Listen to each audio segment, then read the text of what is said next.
मैंने फेवर लेनी होती, मैं किसी यूरोपियन मुल्क में एम्बेसडर लगता। पीछे से जिनका प्लग कहीं और लगा हुआ है और वहां से उन्हें इंस्ट्रक्शन आती है और उस पर चलते हैं। सबसे ज्यादा जुर्माने मेरे दौर में हुए वो जियो पे हुए। मीडिया के जो आज हालात हैं ये ना होते अगर डीटीएच आ जाता। तो सियासत में आने के लिए पैसा चाहिए, मेरे पास पैसा नहीं है। मुनाफिकत का आलम देखें, जर्नैल और जज दोनों सियासत कर रहे होते हैं, सहाफी अपने सियासी नजरिए का इजहार करते, ओए न्यूट्रल, ओए न्यूट्रल। आप आइन के साथ हैं, आप आइन के मुखालिफ। उसी वक्त जब मुझे गोली लगी थी तब मैंने मैसेज दिया था, आज भी दे रहा हूं, वहीं खड़ा हूं। मैं अपनी जिंदगी के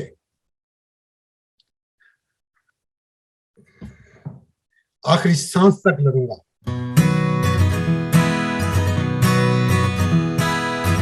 जी अस्सलाम वालेकुम। जैसे कि आप देख रहे हैं, आज मेरे साथ मौजूद हैं अबसार आलम साहब। बहुत सीनियर प्रोफेशनल हैं, बहुत सारे इदारोों में पाकिस्तान में इन्होंने काम किया है। उसके बाद ये मैदान के दूसरी तरफ चले गए और इन्होंने मीडिया को रेगुलेट किया बतौर पैमरा चेयरमैन, और आजकल जो है ये किसी हद तक उसकी सजा भी भुगत रहे हैं। तो इन तमाम चीज़ों पर जो इनका सहाफ़ती तजर्बा रहा है और उसके बाद अब जो इनके साथ सलूक हो रहा है, इन तमाम चीज़ों पर इनसे बात करेंगे। अबसार साहब, आपका बहुत बहुत शुक्रिया कि आपने आज वक्त दिया। बहुत शुक्रिया जी, आपने मुझे बुलाया। वालेकुम अस्सलाम। और बस शुक्रिया अदा कर सकता हूँ कि आप ने हमें याद किया और बात करना चाह रहे हैं इतने दिनों से। सॉरी, मैं पहले भी आपसे वादा किया था, वो पूरा नहीं कर सका, तो आज हाजिर हैं।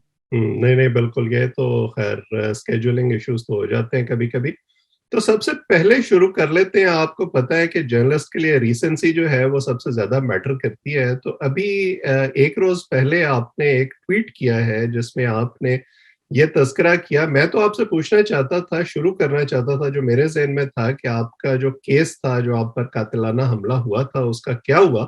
लेकिन आपने उसी हवाले से उस ट्वीट में हिंट दे दिया कि शायद कोई किराए का कातिल हायर किया गया था आपको मंजर से हटाने के लिए। तो ये बताएं कि ये आपने सिर्फ शरारतन कहा था या इस हवाले से कोई मालूमात भी हैं आपके पास? देखें, आप भी सहाफी रहे हैं बहुत अरसा, आप प्रोफेसर हैं, दूसरी तरफ मैदान के आप भी चले गए हैं। तो जो एक दफा बंदा सहाफत कर चुका हो ना, मैंने तो 27 साल की और बड़ी बेहतरीन और धड़ल्ले की सहाफत की है। पाकिस्तान के टॉप के लेवल जो है, सब अल्लाह का शुक्र है वहां तक पहुंचा हूं। तो सहाफी जो होता है ना, वो बगैर मालूमात के कोई बात करता नहीं है, जो सही सहाफी होता है। वैसे छोड़नी हो, फेक न्यूज हो, प्रोपेगेंडा हो, आप किसी एजेंडा पे काम कर रहे हो, वो अलग बात है। लेकिन और मेरी आज तक अल्लाह का शुक्र है कोई खबर कभी बाउंस नहीं हुई पूरे करियर में। तो ये इसमें जाहिर है एक मालूमात भी हैं और ऑथेंटिक मालूमात हैं जो मेरे सोर्सेस के मुताबिक मुझे मिली है। इसके अलावा भी मेरे पास काफी इंफॉर्मेशन है, लेकिन मैं अभी सारी डिस्क्लोज नहीं कर रहा। और उसका मकसद यही था कि मालूमात लोगों तक पहुंचनी चाहिए।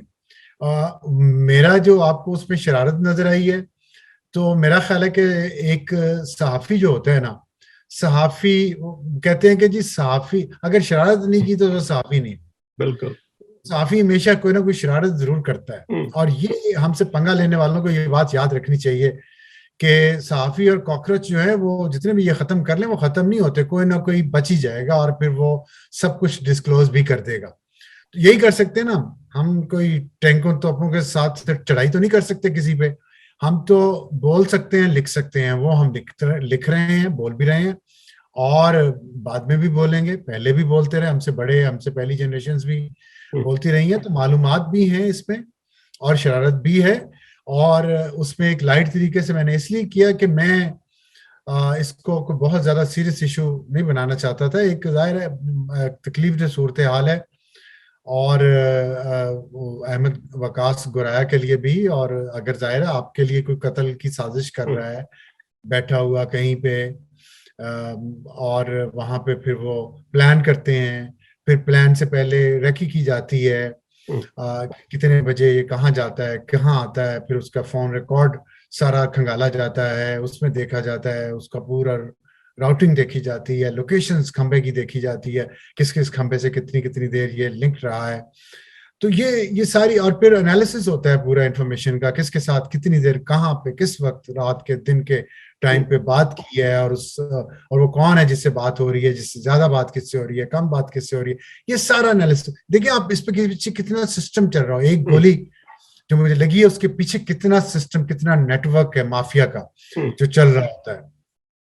फिजिकल सर्वेलेंस होती है, एक बंदा 24 घंटे या 12 घंटे या 18 घंटे वो बैठा रहता है कहीं ना कहीं छुप के, या ड्यूटी बदलती रहती है वहां लोगों पे, एक आ जाता है दूसरा चला जाता है। आप कहीं जाते हैं, कभी कोई पीछे मोटरसाइकिल पे होता है, वो आगे किसी गाड़ी वाले को फोन कर देता है, मोटरसाइकिल रुक जाती है, फिर गाड़ी वाला पीछे चल पड़ता है।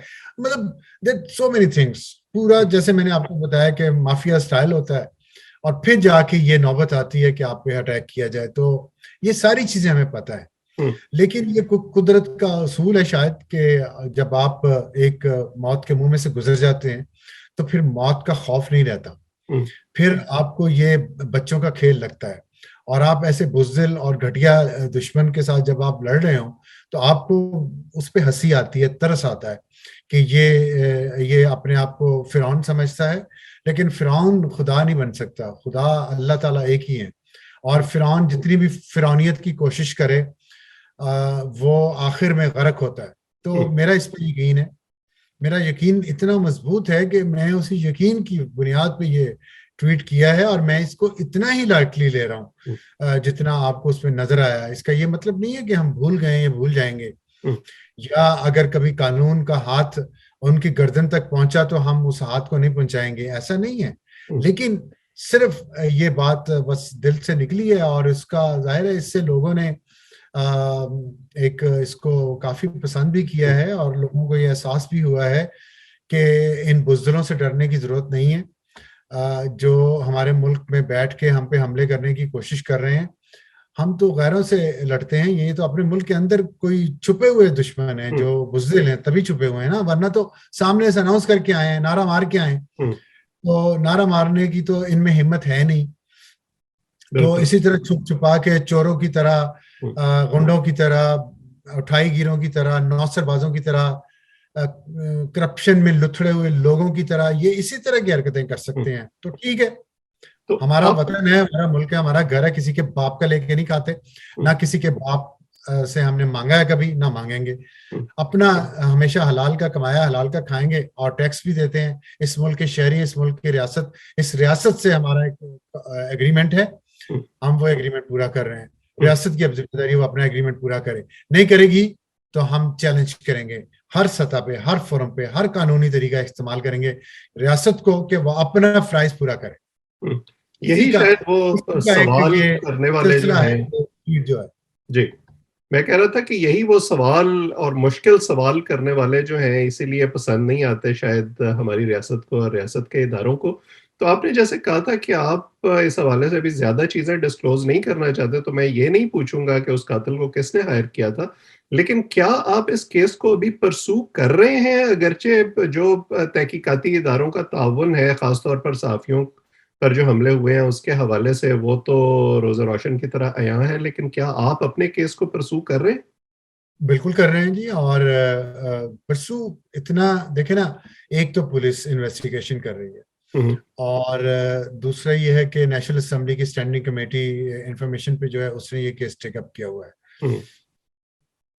तो जैसा कि मैंने आपको कहा कि मैं तो किसी माफिया का, करप्ट माफिया का हिस्सा नहीं हूं, जैसे ये मेरे दुश्मन है करप्ट माफिया, तो मैं तो कानूनी तरीके इस्तेमाल करूंगा। मेरा अल्लाह पे यकीन है एक तो, और आप देखिएगा कि इबरत की मिसाल बनेंगे ये लोग इसी दुनिया में इंशाल्लाह। इतना बड़ा, इतना जो पहले इनसे थे उनका हाल देख लें अब, कितनी इज्जत है उनकी इस मुआशरे में और इस दुनिया में, और ये जो अभी फिरौन बने हुए हैं इनका भी आप हाल बहुत जल्दी देख लेंगे। लेकिन मैं कानूनी रास्ते भी इख्तियार करूंगा, और जब तक जिंदा हूं, मुझे कितनी मेरी जिंदगी रह गई है ये अल्लाह को पता है और किसी को नहीं पता।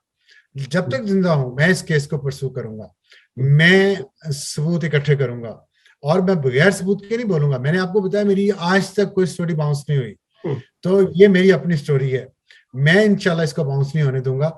और इस पे मैं उस वक्त पब्लिक में आऊंगा जब मेरे पास एक्शनेबल इंटेलिजेंस कंप्लीट हो जाएगी, और अगर ये पुलिस या अदालतें मुझे इंसाफ नहीं दे सकेंगी तो मैं एक सहाफ़ी के तौर पे सच को सामने ले आऊंगा, जो सहाफ़ी का काम होता है। मैं अब किसी सेठ की मुलाजमत तो नहीं कर रहा, लेकिन मैंने 27 साल सहाफत किया। जैसे 27 साल के डॉक्टर हो तो डॉक्टर ही होता है, आप प्रोफेसर अब हो गए हैं ना, अब आप पढ़ाना छोड़ देंगे, लोग आपको प्रोफेसर ही कहेंगे। तो मैं भी सहाफ़ी हूँ, मैं अभी अगर सेठ की मुलाजमत नहीं कर रहा तो मैं ये सच को सामने जरूर लाऊंगा। मैं लोगों को बताऊंगा कि इस मुल्क में माफिया कैसे काम करते हैं, कि जब वो किसी ओहदे पे नहीं होते तो वो लोगों के घरों में जाके उनके गोडों को हाथ लगा के मिन्नतें करते हैं अपनी सिफारिशों के लिए, अपने रिश्तेदारों को भिजवाते हैं वो सिफारिशों के लिए, जो आके उनके गोडे पकड़ते हैं कि हमारे बच्चे का ये काम करवा दें आप, तो बस फिर आप देखिएगा इस मुल्क के हालात कितने ठीक हो जाएंगे। और जब बच्चे को कोई ना कोई ओहदा मिल जाता है तो वो बच्चा अगर फिरौन बनने की कोशिश करे तो हमें तो उनकी असलियत पता है ना, हमें तो असलियत पता है इन फिरौनों की, कि अंदर से कितने बुज़दिल हैं, अंदर से कितने कमजोर हैं, अंदर से कितने लालची और खुदगर्ज हैं, और किस तरह अपने माल के लिए, अपने पैसे के लिए वो सब कुछ तबाह कर सकते हैं, वो कर रहे हैं। लेकिन मेरी धरती है, मेरा वतन है, मेरा घर है यहाँ पे। अगर किसी बुज़दिल माफिया की ये ख्वाहिश है कि मैं ये सब कुछ छोड़ छाड़ के चला जाऊंगा, तो वो अहमकों के मोहल्ले में रहते हैं, जन्नत में नहीं। तो ये उनको मेरा पैगाम है कि जाना मैंने कहीं नहीं है, मैंने यही मरना है और इंशाल्लाह यही मर के दिखाऊंगा। लेकिन अगर अल्लाह ने मुझे मौका दिया तो मैं एक्सपोज करके जाऊंगा इस माफिया को, और इस करप्ट और लालची माफिया को, जो असल में इस मुल्क के दुश्मन हैं, जिन्होंने इस मुल्क की ये हालत कर दी है जो आज है। हम इतने गए गुजरे नहीं थे। जब अंग्रेज यहाँ पे आए तो ये खित्ता दुनिया की 25% जीडीपी प्रोड्यूस करता था। जो मैन्युफैक्चरिंग थी यहाँ की वो 27% थी पूरी दुनिया की, चाइना से बड़ा और चाइना से ज्यादा तरक्की याफ्ता। लेकिन अंग्रेजों ने एक कॉलोनियलिज्म के जरिए इस मुल्क को तबाह किया।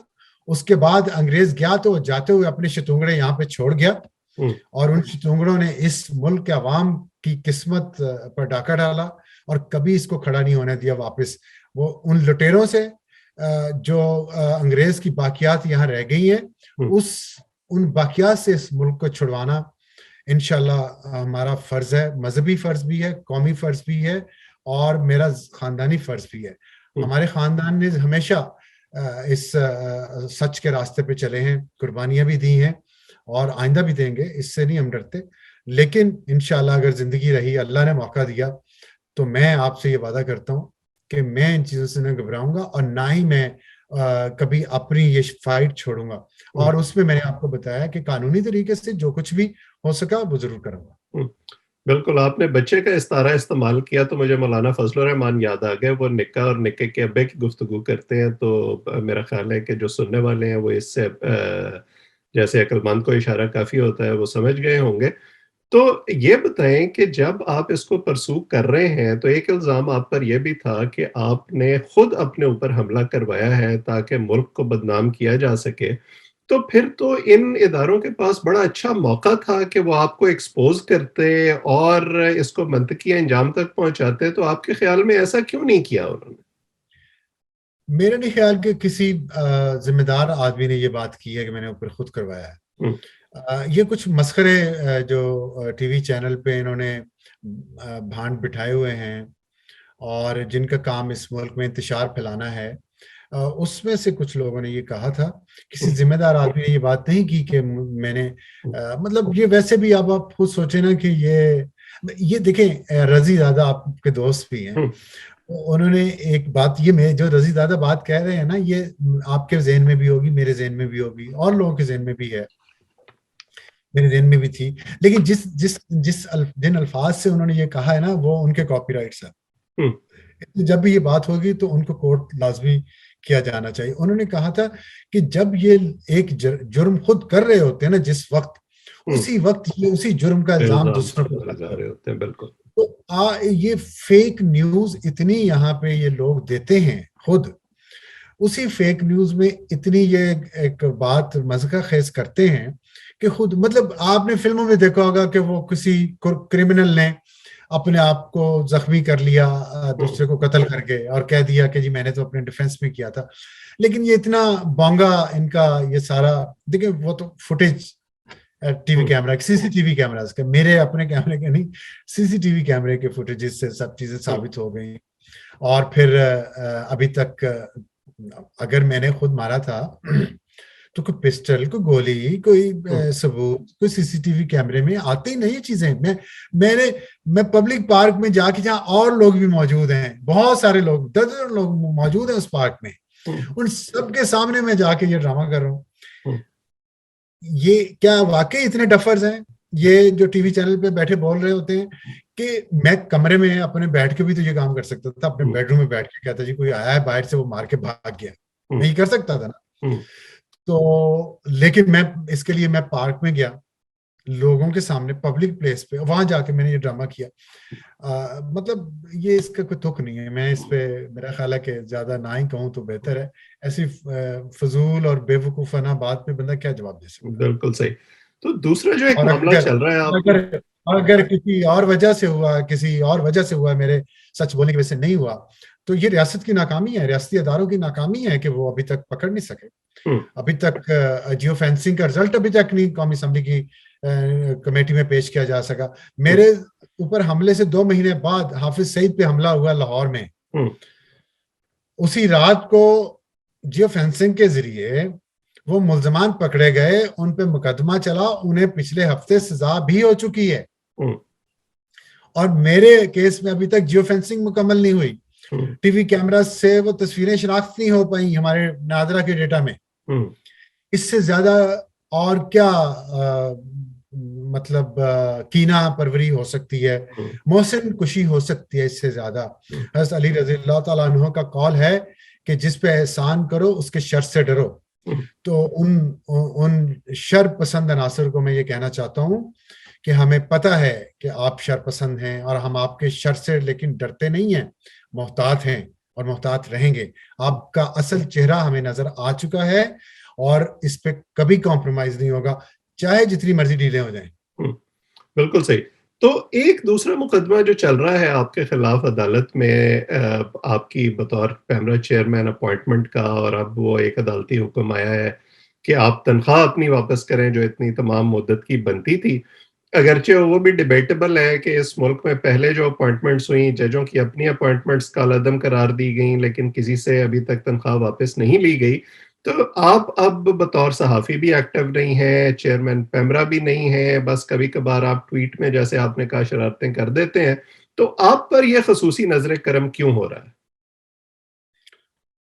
खटकता हूँ दिल यज़्दा में, वो क्या है, कांटे की तरह खटकता हूँ दिल यज़्दा में कांटे की तरह। ये है फर्क, ये वजह है, क्योंकि मैं उनकी पॉकेट में नहीं हूँ। मैं जो सच समझता हूँ, जो दिल करता है, मैं बोलता हूँ, मैं कॉम्प्रोमाइज नहीं करता। मैंने अपना काम ईमानदारी से किया है। मेरे खिलाफ ये कोई बात नहीं निकाल सके मेरे प्रोफेशनल मामलात के बारे में। और इन्हें पता है कि मेरा करियर जो है उसमें शफाफियत है, उसमें कोई हैंकी पैंकी नहीं है, कोई सिफारिश नहीं है, कोई रिश्वत नहीं है, कोई कब्जा नहीं है, कोई प्रोग्राम, अपने टीवी प्रोग्राम बेचे नहीं है, कोई पैसे लेके खबरें नहीं लगाई, पैसे लेके कोई एजेंडा नहीं चलाया। मेरे अकाउंट्स क्लियर हैं, मेरे टैक्स के मामलात क्लियर हैं, मेरे प्रॉपर्टी के मामलात क्लियर हैं। तो इसलिए इनको समझ नहीं आ रही कि ये मुझे कैसे इबरत की मिसाल बनाए। इसीलिए तो मुझे मार डालने तक की नौबत पहुंची, इसी वजह से पहुंची है ना। और ये सिर्फ एक केस नहीं है जिसका आप अभी जिक्र करें, इस पे मैं आता हूँ। मेरे पे इन्होंने इससे पहले 2 साल पहले गद्दारी के मुकदमे दर्ज करवाए, क्योंकि मैंने जनरल आसिम बाजवा से पूछा कि भाईजान आप बहुत बड़े जर्नैल थे इस मुल्क के और आपकी बहुत तनख्वाह होगी, करोड़ों में होगी हो सकता है। मेरा नहीं ख्याल कि जर्नैल की तनख्वाह इतनी ज्यादा होती है, लेकिन चले जितनी भी थी, मैंने कहा आप उस तनख्वाह के मुताबिक सिर्फ ये बता दें कि आप अपने 3 बच्चों को अमेरिका भेजा कैसे, उनकी वहां सालों साल यूनिवर्सिटीज की फीस कहाँ से दी, कैसे भेजी यहाँ से, उनको वहां घर लेके दिया आपने रहने के लिए, वो पैसे कहाँ से गए, कैसे गए, वहां उनके रहने सहने का, खाने पीने का खर्चा हर साल, और 3 बच्चों का वो आपने इस तनख्वाह में से कैसे किया, और इस तनख्वाह में से बचत करके आपने अपनी ज़ौजा मोहतरमा को वहां अरबों रुपयों का बिजनेस भी सेट करवा दिया। मैंने उनसे तरीका पूछा, देखें मेरा भी दिल करता है ना ये सब करने को, मेरा भी दिल करता है कि मैं वहां पे अमेरिका में मेरा बिजनेस सेटल हो, मैं वहां पे अपना कारोबार करूं, मैं वहां अपना घर लूं, अपने बच्चों को वहां रखूं, टीन एज में उनको बाहर भिजवा दूं, वो वहां पढ़ें, वहां मौज करें, वहां पार्टीज करें, वहां पैसा खर्च करें, तो वो भी इंजॉय करें, मैं भी इंजॉय करूं, मेरे घर वाले भी इंजॉय करें, मेरे रिश्तेदार भी, मेरे 8 10 15 20 भाई भी वहां पे जाके सेटल हो जाएं, वो भी इंजॉय करें। मेरा भी दिल करता है ना ये। तो वो मेरे जानने वाले भी हैं, मतलब जब वो प्रोफेशन में थे मैं भी प्रोफेशन में था, तो मैंने इसी नाते उनसे पूछा भी ये तरीका मुझे भी बताएं, मैं भी करना चाहता हूँ। ये कोई गुस्सा करने वाली बात है? आप मुझे बताएं कि एक आपका गरीब भाई अपने अमीर भाई से तरीका पूछने आया है कि यार मुझे भी बताओ, मैं भी इसी तरह बेहतर जिंदगी गुजारना चाह। वो नाराज हो गए इस पे। अपने एक वो क्या कहते हैं, दुमछल्ला है, दुमछल्ला तो नहीं, बहुत भारी दुमछल्ला है वो, फवाद चौधरी, उसके हल्के में जेलम में उन्होंने मुझ पे गद्दारी के पर्चे कटवा दिए। एक बेनामी वकील, टाउट वकील के जरिए, खुद भी खैर टाउट वकील रह चुके हैं वो, तो टाउट वकील के जरिए मुझ पे गद्दारी के पर्चे करवाए। सबसे पहले उन्होंने काम ये किया। उसके बाद वो मैं सेनेट स्टैंडिंग कमेटी और ह्यूमन राइट्स पे उन्होंने उसको टेकअप किया, तो वो गैर कानूनी था, वो मुझ पे पर्चा करवा ही नहीं सकते थे, गद्दारी का सजाए मौत का पर्चा, आर्टिकल 6 लगाए इस पे। उन्होंने कहा जी मैंने आइन तोड़ा। कमाल है, एक जर्नैल से ये पूछ लिया भाई अपनी तनख्वाह में कैसे 3 बच्चों को बाहर भेजा है पिछले 5 6 10 साल से, और वो कैसे वहां रह रहे हैं, वो किस चैनल के जरिए पैसे उनको भिजवा रहे हैं, बता दें। इतना पूछा, मैं बता। आपने अंदाजा किया, अभी इस जर्नैल ने कश्मीर फतह किया होता तो मुझे ये ऊंट की खाल में ये सिलवा देते। अभी तो कश्मीर बेचने के बाद ये इन लोगों का हाल है। नहीं, वो तो देखे ना, उन्होंने इमरान खान साहब को सबूत जो है वो पेश कर दिए थे, और जुबानी कलामी इमरान खान साहब मुतमईन भी हो गए। इसी तरह सबके सबूत ले लें, अदालतें बंद कर दें, पुलिस का महकमा बंद कर दें, प्रोसिक्यूशन बंद कर दें, ISI बंद कर दें, MI बंद कर दें, IB बंद कर दें, सब कुछ नैब बंद कर दें ना, सबके लिए बंद कर दें। जिस पे इल्जाम लगे वो आके पेपर दे, अपना दिखाए, वो बादशाह सलामत को मंजूर है पेपर तो आपको खिलत से नवाजेगा, आपको परगने अलॉट कर दिए जाएंगे जिला कसूर में, और या जिला लाहौर में, या जिला बरकी में, और फिर उन परगनों पे आप अपनी राया के साथ खुशहाल जिंदगी गुजारें। लेकिन अगर बादशाह सलामत को वो पसंद नहीं आया, तो वो हाथी सिधाए हुए बादशाह सलामत ने रखे होंगे शाही किले लाहौर के अंदर, वो उनको ऑर्डर करेंगे महाबत खान को कि इनको हाथी के पांव के नीचे कुचलवा दें। सिंपल रखे ना, फिर सिंपल रखी। पूरे मुल्क में आपने इतनी अदालतें बनाई हुई हैं जो ना कोई काम करती हैं, सब पैसा पाकिस्तान का जाता है। उसके बजाय आप खजाना इकट्ठा करें, ताजमहल बनाएं मजीद पूरे मुल्क में, और टूरिस्ट को बुलाएं, और इसमें टूरिस्ट को फरोग दें, बताएं कि एक ताजमहल इंडिया में हमारे पास हर कस्बे में ताजमहल बन जाएंगे, इतने पैसे बचेंगे। ये सारे सिस्टम बंद कर दें। कागज हो, एक कागज हो, वो लाया जाए बादशाह सलामत के सामने, वो दिखाए कागज के ये देखें मैं साफ हूं, बस खत्म। बादशाह सलामत को पसंद आ जाए ठीक है, नहीं तो हाथी के पांव। सस्ता इंसाफ, फौरी इंसाफ। पिया मन भाना तो बहुत जरूरी है ना। तो ये केस जो है गद्दारी वाला, ये अभी तक चल रहा है, ये खत्म हो गया? ये अभी तक पेंडिंग है। ये इसलिए पेंडिंग है कि उसको ऑर्डर दिया था सेनेट की कमेटी ने कि ये आपने इलीगल किया है, DPO को उन्होंने कहा था, और आप इसको विड्रॉ करें। लेकिन जाहिर है DPO हमारे, आपको पता है, ये तो जाती मुलाजम ही है ना बादशाह सलामत के। कौन सा अपने आइन और कानून पे चलने की ना इनका जमीर होता है, ना इनका कोई आइन और कानून के साथ मोहब्बत या हल्फ है, अपने बस जाती मफादात पे चलते हैं।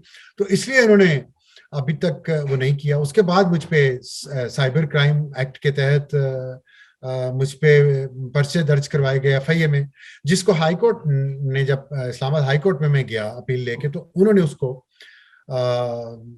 इलीगल डिक्लेयर कर दिया।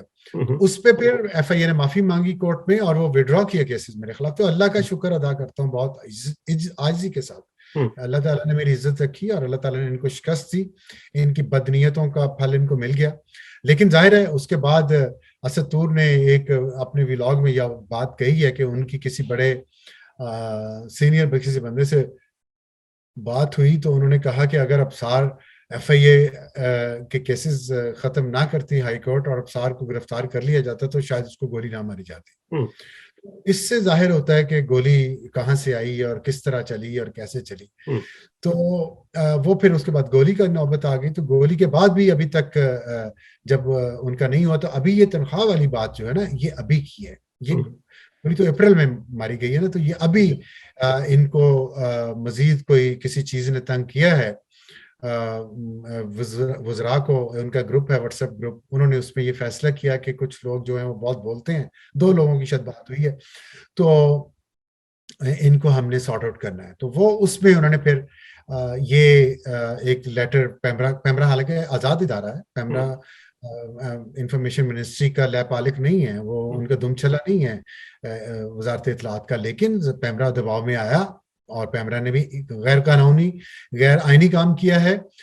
इसमें इतना गैर कानूनी है आप ये कि ये लाहौर हाई कोर्ट के फैसले में ये कहीं नहीं लिखा हुआ कि मुझसे तनख्वाह वापस ली जाए। उन्होंने मेरी तकर्री को के तरीक़ाकार को कहा है कि हुकूमत ने तरीक़ाकार में गलतियां की हैं कुछ। बिल्कुल, ये कहा जाता है कि आपकी क्वालिफिकेशन मैच नहीं करती थी और आपको सूट करने के लिए क्वालिफिकेशन का कोर्ट ने ऑर्डर में ये नहीं कहा कि इस वजह से, उन्होंने कहा जी कि इनकी तकर्री का तरीक़ाकार इससे बेहतर होना चाहिए था, जो भी प्रोसेस फॉलो किया है।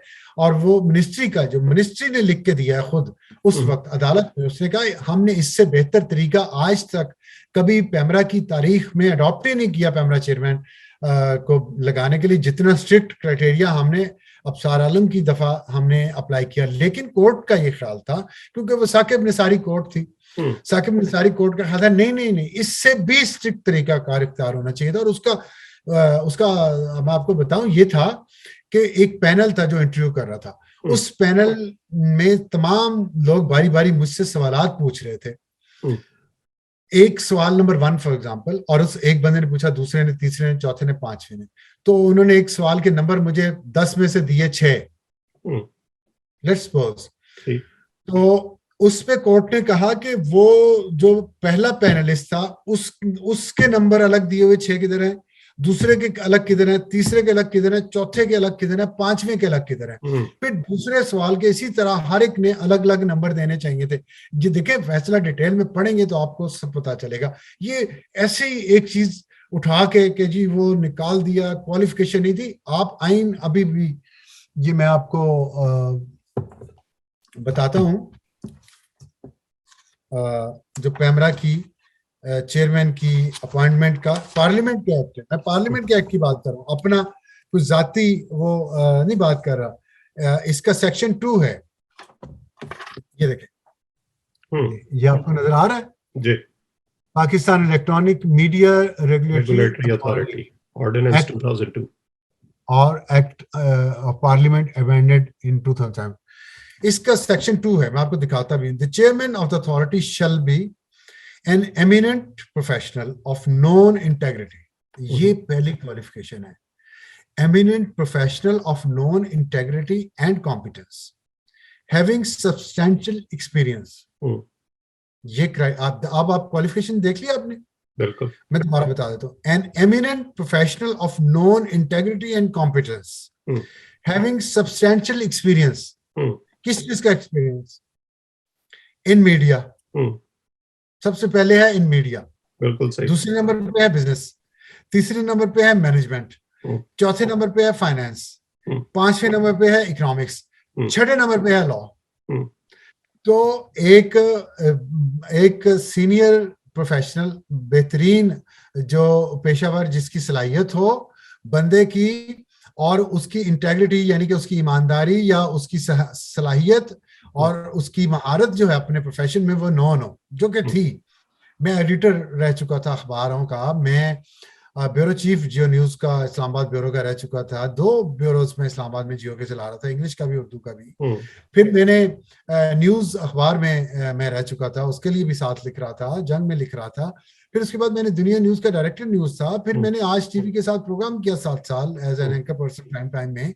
ये मेरी प्रोफेशनल इंटेग्रिटी है, सारा करियर इस्लामाबाद में है, सबके सामने है मेरी इंटेग्रिटी भी और मेरी कॉम्पिटेंस भी। और एक्सपीरियंस किसमें होना चाहिए? मीडिया। इसमें आपने ये देख लें, आप ये समझें आपके, वैसे मैं ये देख सुन के ये सोच रहा हूँ कि वो जो पुलिस अफसरान और ब्यूरोक्रेट पेमरा के चेयरमैन लगते रहे हैं, वो इस क्राइटेरिया पर कैसे पूरा उतरते हैं? बिल्कुल नहीं उतरते थे पूरा। लेकिन आपने देखा है हमारे जो एंकर्स और मालिकान है ना, सेठ एंकर जो है हमारे, उनको पुलिसिया चाहिए। पुलिसिया लेटर परेड करता है, खुश रहते हैं। ये आदत हो जाती है बाज लोगों की कि लेटर परेड हो, इज्जत रास नहीं आती। तो लेटर परेड उन्हें चाहिए होती है, इसलिए उन्हें पुलिसिया अच्छे लगते थे। लेकिन मैं क्योंकि जर्नलिज्म से आया, तो मैं उन लोगों की पॉकेट में नहीं था। जो यहाँ पे एक माफिया है पाकिस्तान में, जिसने पाकिस्तान को सबसे ज्यादा नुकसान पहुंचाया। मेरा कसूर सिर्फ ये है कि मैं किसी की पॉकेट में नहीं था, मैं किसी की भी पॉकेट में नहीं था। इन लोगों का ख्याल है कि नवाज शरीफ शायद मुझे रोजाना फोन करके सुबह वो कोई एजेंडा देते थे कि अब सर आज इस पे ये करना है, वो करना है। नवाज शरीफ ने ये मेरे सामने कुरान की तफसीरात पड़ी हुई है, कुरान शरीफ पढ़ा हुआ है, मैं उठाता नहीं हूँ। लेकिन मैं आपको ये बता रहा हूँ, मैं अपने बहुत एक मुतबर्रक या पाक जगह पे मैं बैठ के आपसे ये बात कर रहा हूँ इस वक्त, अपने घर की। तो मैं ये मुझे नवाज शरीफ ने सिर्फ एक दफा फोन किया पेमरा के इश्यूज पे, ऑनेस्टली आपको बता रहा हूँ। और वो भी सिर्फ इसलिए कि एक टीवी चैनल मुसलसल लोगों पे कुफर के और गद्दारी के फतवे लगा रहा था, उनको तशद्दुद पर उकसा रहा था। और वो इतने लोगों पे उन्होंने इल्जामात लगाए, पाकिस्तान के लोगों के। अब वो टीवी चैनल था और आमिर लियाकत एंकर था, कि उसमें पाकिस्तान के मीडिया के तमाम टॉप के लोग थे, मीडिया के भी, सिविल सोसाइटी के भी। उन सबको वो गद्दार और काफिर डिक्लेयर कर चुके थे। वो लोग मुसलसल पेमरा को एप्लीकेशंस भिजवा रहे थे, वो मुजाहरे कर रहे थे पेमरा के खिलाफ, और वो मुख्तलिफ वजारतों को, नेशनल असम्बली की कमेटियों को, सेनेट की कमेटियों को, अदालतों को अप्रोच कर रहे थे। उसी में उन्होंने वजीर आजम को भी अप्रोच किया इसी काम के लिए, जी देखें हमारे खिलाफ ये बात कर रहा है और पेमरा इस पे एक्शन नहीं ले रहा। तो उस पे मुझे नवाज शरीफ साहब ने फोन करके पूछा था कि ये इस तरह मेरे पास लोग बहुत एप्लीकेशंस भिजवा रहे हैं, तो मैं, आप बेहतर समझते हैं जो भी आप कर रहे हैं, लेकिन मैं सिर्फ पूछना चाहता हूँ इस पे ये क्या इशू क्या है। तो मैंने उन्हें बताया ये इशू क्या है। मैंने कहा इसका एक प्रोसेस है जो थोड़ा टाइम लेता है, और वो टाइम जब वो प्रोसेस में जितना टाइम लगेगा कानून के मुताबिक वो हो जाएगा। इतनी बात उन्होंने आज तक मुझसे की है। इसके अलावा उन्होंने मुझे कभी कुछ नहीं कहा, अल्लाह गवाह इस बात का। तो ये इस तरह प्रोपेगेंडा करना, इस तरह बात करना कि जिससे नवाज शरीफ मुझे लेके आए थे ये करने के लिए कि मैं उनके मुखालिफिन के खिलाफ क्या करूं। आप यकीन करें नवाज शरीफ को किस केस में निकाला गया? पनामा के केस में ना। मैं आपको एक और चीज दिखाता हूं। आपने तो मेरा दिल ही खोल दिया आज। मुझे तो समझ नहीं आ रही कि मैं इतना बोल क्यों रहा हूं। तो उन्होंने क्या किया कि अकामा के केस पे निकाला गया नवाज शरीफ साहब को, सॉरी पनामा के केस पे। तो अगर मैं नवाज शरीफ की कुछ सपोर्ट करनी होती, या नवाज शरीफ ने मुझे कहना होता कि जी आप मेरे खिलाफ इतना प्रोपेगेंडा हो रहा है, झूठे इल्जामात लगाए जा रहे हैं, तो आप इस पे कुछ करें, आप टीवी चैनल्स के खिलाफ एक्शन लें। तो जाहिर है पनामा चल रहा था, तो मैं हम टीवी चैनल्स के खिलाफ उस पर एक्शन लेते ना। बिल्कुल आप ले सकते थे, ले सकता था ना कानून के मुताबिक। तो लेकिन हमने क्या किया, आपको मैं एक ऑथेंटिक फिगर दिखाना चाह रहा हूं। मसला कश्मीर पर प्रोग्राम्स जो हुए हैं, सॉरी 14 टीवी चैनल पाकिस्तान में, तकरीबन उस वक्त जब मैं था वहां पे, तो तकरीबन 27 न्यूज चैनल थे। 27 न्यूज चैनल में से हमने 14 टॉप के न्यूज चैनल्स को हमने मॉनिटर किया, उनका डेटा निकलवाया डेटा कितने महीनों का? 15 महीनों का। अप्रैल 2016 में जब ये पनामा का स्कैंडल आया, अप्रैल 2016 अप्रैल की बात है, तब से लेके जुलाई 2017 जब नवाज शरीफ को निकाल दिया गया अदालती फैसले के बाद, ये 15 महीने बनते हैं। ठीक है, मैं इससे पहले या इसके बाद की बात नहीं कर रहा, और सिर्फ 14 चैनल की बात कर रहा हूं, 27 की नहीं कर रहा। उसमें 4,868 प्रोग्राम हुए हम्म, पनामा इशू पे। आप डेली एवरेज निकाल लें 15 महीनों की कितनी बनती है। बिल्कुल। एक पे भी हमने ना कोई शो कॉज नोटिस दिया, ना कोई एडवाइस दी, ना किसी के खिलाफ एक्शन लिया, ना जुर्माना किया, ना हमने प्रोग्राम बंद किया। ये देखिए आप, ये आप अगर आपको ये सही तरह नजर आ रहा है, जी बिल्कुल, ये देखिए देख सकते हैं। और इसके मुकाबले में जिस माफिया की मैं बात करता हूं, ये माफिया प्रोग्राम करवा रहा था पनामा पे। उस माफिया ने, देखिए आप, कश्मीर पे कितने प्रोग्राम्स करवाए हैं। नजर आ रहे हैं आपको? रेड जो छोटा सा बार है उसका नंबर नजर आ रहा है आपको? जी बिल्कुल, वो आपकी कितना स्क्रीन नंबर अब ऑफ हो गई है। ओ सॉरी, लेकिन वो रिकॉर्ड हो मैं, गया, वो लोगों ने देख लिया मेरा ख्याल है। ये देखिए आप उस पे रेड पे कितने हैं। जी बिल्कुल, कितने हैं वो प्रोग्राम्स? ये मुझे कोई 200-300 कुछ नजर आ रहे हैं। आप देखें 200 प्रोग्राम। मसला कश्मीर जो पाकिस्तान का सबसे बड़ा मसला, यही कौम को बताया जाता है ना, इसी ट्रक की बत्ती के पीछे लगाया गया ना कौम को कि कश्मीर हमने आजाद करवाना है और कश्मीर के लिए हमें कुर्बानी देनी है और पेट पे पत्थर बांधने हैं। उस पे 389 है, आपने पता नहीं 200 का 389 प्रोग्राम्स कश्मीर पे हैं। 4,868 प्रोग्राम इस मुल्क के मुंतखब वजीर आजम के खिलाफ, और हमने एक भी एक्शन नहीं लिया। और गैर जानबदारी क्या होती है, अभी आप देख लें क्या क्या हो रहा है। अभी कितने लोगों को नौकरियों से निकलवाया गया है, कितने लोगों को टीवी पे आने पे पाबंदी है, मेरे समेत। ये क्या हमारे दौर में हुआ था? बिल्कुल सही। आपका जो बतौर चेयरमैन पेमरा रोल था और जो इन इदारों के साथ आपके सॉरी, मैं रहे, आपको वो आपका सवाल कहीं और था, बात कहीं और चली गई। मैं उसका जवाब देना चाहता हूँ, जरूरी है वो। प्लीज। आपने सवाल था आपका कि अभी जो मेरा, हाँ, सैली वाला केस है जी, तो उसमें कोर्ट ने नहीं कहा, कोर्ट ने कोई ऑर्डर नहीं दिया, लाहौर हाई कोर्ट ने, कि इससे सैली वापस लीजिए। अताउल्लाह कासमी के केस में सुप्रीम कोर्ट ने ऑर्डर दिया था, गलत सही की बहस में नहीं मैं पढ़ रहा फिलहाल। उन्होंने ऑर्डर किया कि जी इनसे सैली वापस ली जाए, ठीक है। दूसरी बात यह है कि मेरे लिए कोर्ट ने कोई ऑर्डर नहीं दिया। तीसरी बात यह है कि मैं इसके खिलाफ अपील में सुप्रीम कोर्ट में गया हूँ। चौथी बात यह है कि ये जो सैली है, सॉरी, जो मेरी अपॉइंटमेंट है, ये तो हुकूमत ने की है ना, मिनिस्ट्री ने की है, एस्टेब्लिशमेंट डिवीजन ने की है। सॉरी, ये मेरी अपॉइंटमेंट एस्टेब्लिशमेंट डिवीजन ने की है, मिनिस्ट्री ऑफ इंफॉर्मेशन ने नहीं की। तो मिनिस्ट्री ऑफ इंफॉर्मेशन होता कौन है ये मुझसे प्रेशर डलवा के पैसे लेने वाला? एस्टेब्लिशमेंट डिवीजन मेरा एम्प्लॉयर था, वो मुझे कहे, वो मुझे अप्रोच करे कि जी आप मुझे, हमें पैसे दे। ये कौन होते हैं पेमरा या इंफॉर्मेशन मिनिस्ट्री वाले? पांचवी बात यह है कि उस सैलरी को जो मुझे दी गई है, 5 करोड़ कर रहे हैं, उसमें से 1.5 करोड़ तो तकरीबन टैक्सेस में कटा हुआ है ऑलरेडी एट सोर्स। तो मुझे 3-3.5 करोड़ जो मिला है, जो मैंने अपनी मेहनत से कमाया है, और उसमें मैंने किया क्या क्या है, वो मैं उसका भी हिसाब दूंगा। उस 3.5 ये फिगर ही इन्होंने गलत लिखा है, ये मेलाफाइडी इनकी कंफर्म करती है। और फिर ये तो ये हैं कुछ वो बातें जिसकी बुनियाद पे ये सारा मेलाफाइडी है, और इस पे होना वाना कुछ नहीं है, सिवाय इसके कि इन्होंने एक आजाद इदारे को मजीद गंदा कर दिया। तो जैसा मैंने कहा कि पेमरा में आपके रोल की तरफ आते हैं, लेकिन उससे पहले मैं ये पूछना चाहता हूँ आपसे कि ये जो उस्ताद आप पे टूटी है और ये जो पै दर पै केसेस का आपने तस्करा किया, क्या इसका ताल्लुक उस दबाव से है जो बतौर चेयरमैन पेमरा आप पर एस्टैब्लिशमेंट की तरफ से आता था और आप उसको रेजिस्ट करते थे? एक बड़ी शोरा आफाक आपने प्रेस कॉन्फ्रेंस भी की थी जिसमें एक ऑडियो भी आपने सुनवाई थी। तो क्या ये वही तसलसल है जो अभी तक चला आ रहा है और आपसे बदला लेने की कोशिश हो रही है? जी, ये वही तसलसल है, और ये तसलसल उससे पहले का भी है, क्योंकि परवेज मुशर्रफ के दौर से मैंने आइन और जमहूरियत की साइड पे खड़ा हूँ, और डिक्टेटरशिप की साइड पे नहीं खड़ा, ना मुझसे खड़ा हुआ जाता है। मेरा एक नजरिया है, और मेरा नजरिया पाकिस्तान है, और ये पाकिस्तान जिस तरह हासिल किया है मुझे पता है, मेरे खानदान में ददयाल और ननियाल दोनों को पता है कि हमने ये कैसे हासिल किया।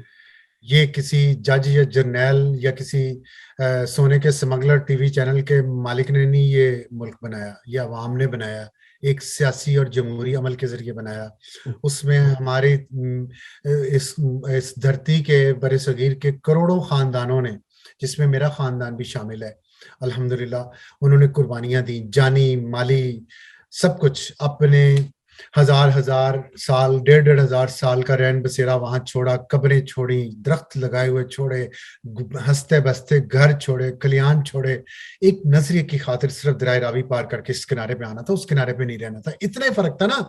अभी आपने करतारपुर सिंह में देखा ना, दो भाइयों को मिलते हुए, बिल्कुल वो दरिया रावी पार करके एक भाई आया, दूसरी तरफ दरिया रावी के दूसरी तरफ दूसरा भाई खड़ा था। हमने इतना ही किया ना, इतना ही फासला था ना सिर्फ कि उस किनारे से इस किनारे पर आना था और सब कुछ कटवा दिया एक नजरिए की खातिर। ये टटपुंजियत समझते हैं कि उस नजरिए पे हम कॉम्प्रोमाइज कर लेंगे कि कोई ये इस मुल्क को लूट रहे हैं और इनके हाथ में बंदूक है और इनके हाथ में कानून को एक्सप्लॉइट करने की ताकत है, और ये जज और ये जर्नैल और ये मीडिया टाइकून ये समझते हैं कि हम इनकी बदमाशी की वजह से हम अपने नजरिए से हट जाएंगे, हम कुर्बानियां भूल जाएंगे, हम भूल जाएंगे कि हमने ये वतन किस लिए लिया था, या हम इस धरती को छोड़ के चले जाएंगे। ये जाएंगे, ये जाते हैं, इनके बच्चे भी जाते हैं, इनके खानदान भी जाते हैं, इनके बीवी बच्चे सब जाते हैं यहाँ से, और यहाँ से लूट के जाते हैं और वहां जाके रहते हैं और पेंशनें यहाँ से पाते हैं। आसिफ खोसा किसकी नौकरी करता रहा है यहाँ से रिटायरमेंट के बाद? जाके पूछे जनरल पाशा किसकी नौकरी करता रहा है यहाँ से रिटायरमेंट लेके? कहाँ पेंशनें यहाँ से लेते हैं, प्लॉट यहाँ पे, मुरब्बे यहाँ पे, कारोबार यहाँ, कमाओ यहाँ, रहो वहां अमरीकियों की गोद में। हमें सब पता है। हमें ना कोई चैलेंज करे हमारी हुब्बुल वतनी को। ये वतन हमारा है और हमने इसको बचाना है और हमने इसकी हिफाजत करनी है, चाहे जान चली जाए। ये मेरा वादा है, इन सब लोगों को मेरा मैसेज है। उसी वक्त जब मुझे गोली लगी थी तब मैंने मैसेज दिया था, आज भी दे रहा हूं, वहीं खड़ा हूं, उससे ज्यादा मजबूती से खड़ा हूं, उससे ज्यादा हौसले से खड़ा हूं। मैं अपनी जिंदगी के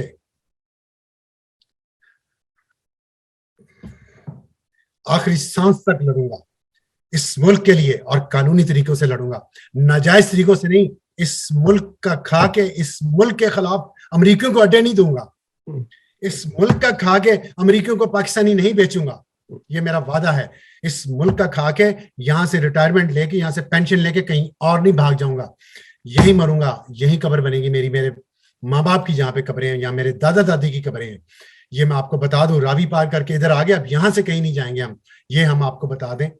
और इसलिए कि ये हमारा वतन है, इस वतन पे जो मैं स्टैंड लेता हूं, जो मेरा नजरिया में उस पर खड़ा होता हूं। ये तकलीफ है इन लोगों को ये तकलीफ है कि मैं दूसरों की तरह इनसे हाथ मांग के खैरात क्यों नहीं लेता, इनसे हाथ बढ़ा के नौकरी की खैरात क्यों नहीं लेता, पैसे की खैरात क्यों नहीं लेता, मैं इनसे मफादात की खैरात क्यों नहीं लेता। मैं अपने जुर्म जो किए हुए हैं मैंने पीछे, मैं उनको छुपाने के लिए इनके लिए जुर्म क्यों नहीं करता। सारे जराइम पेशा लोग इस मुल्क में जितने हैं, जितने कब्जा ग्रुप हैं, जितने करप्ट हैं, जितने यहाँ डाकू हैं, जितने टैक्स चोर हैं, जितने ब्लैक बिजनेस करने वाले हैं, सबको प्रोटेक्शन ये देते हैं।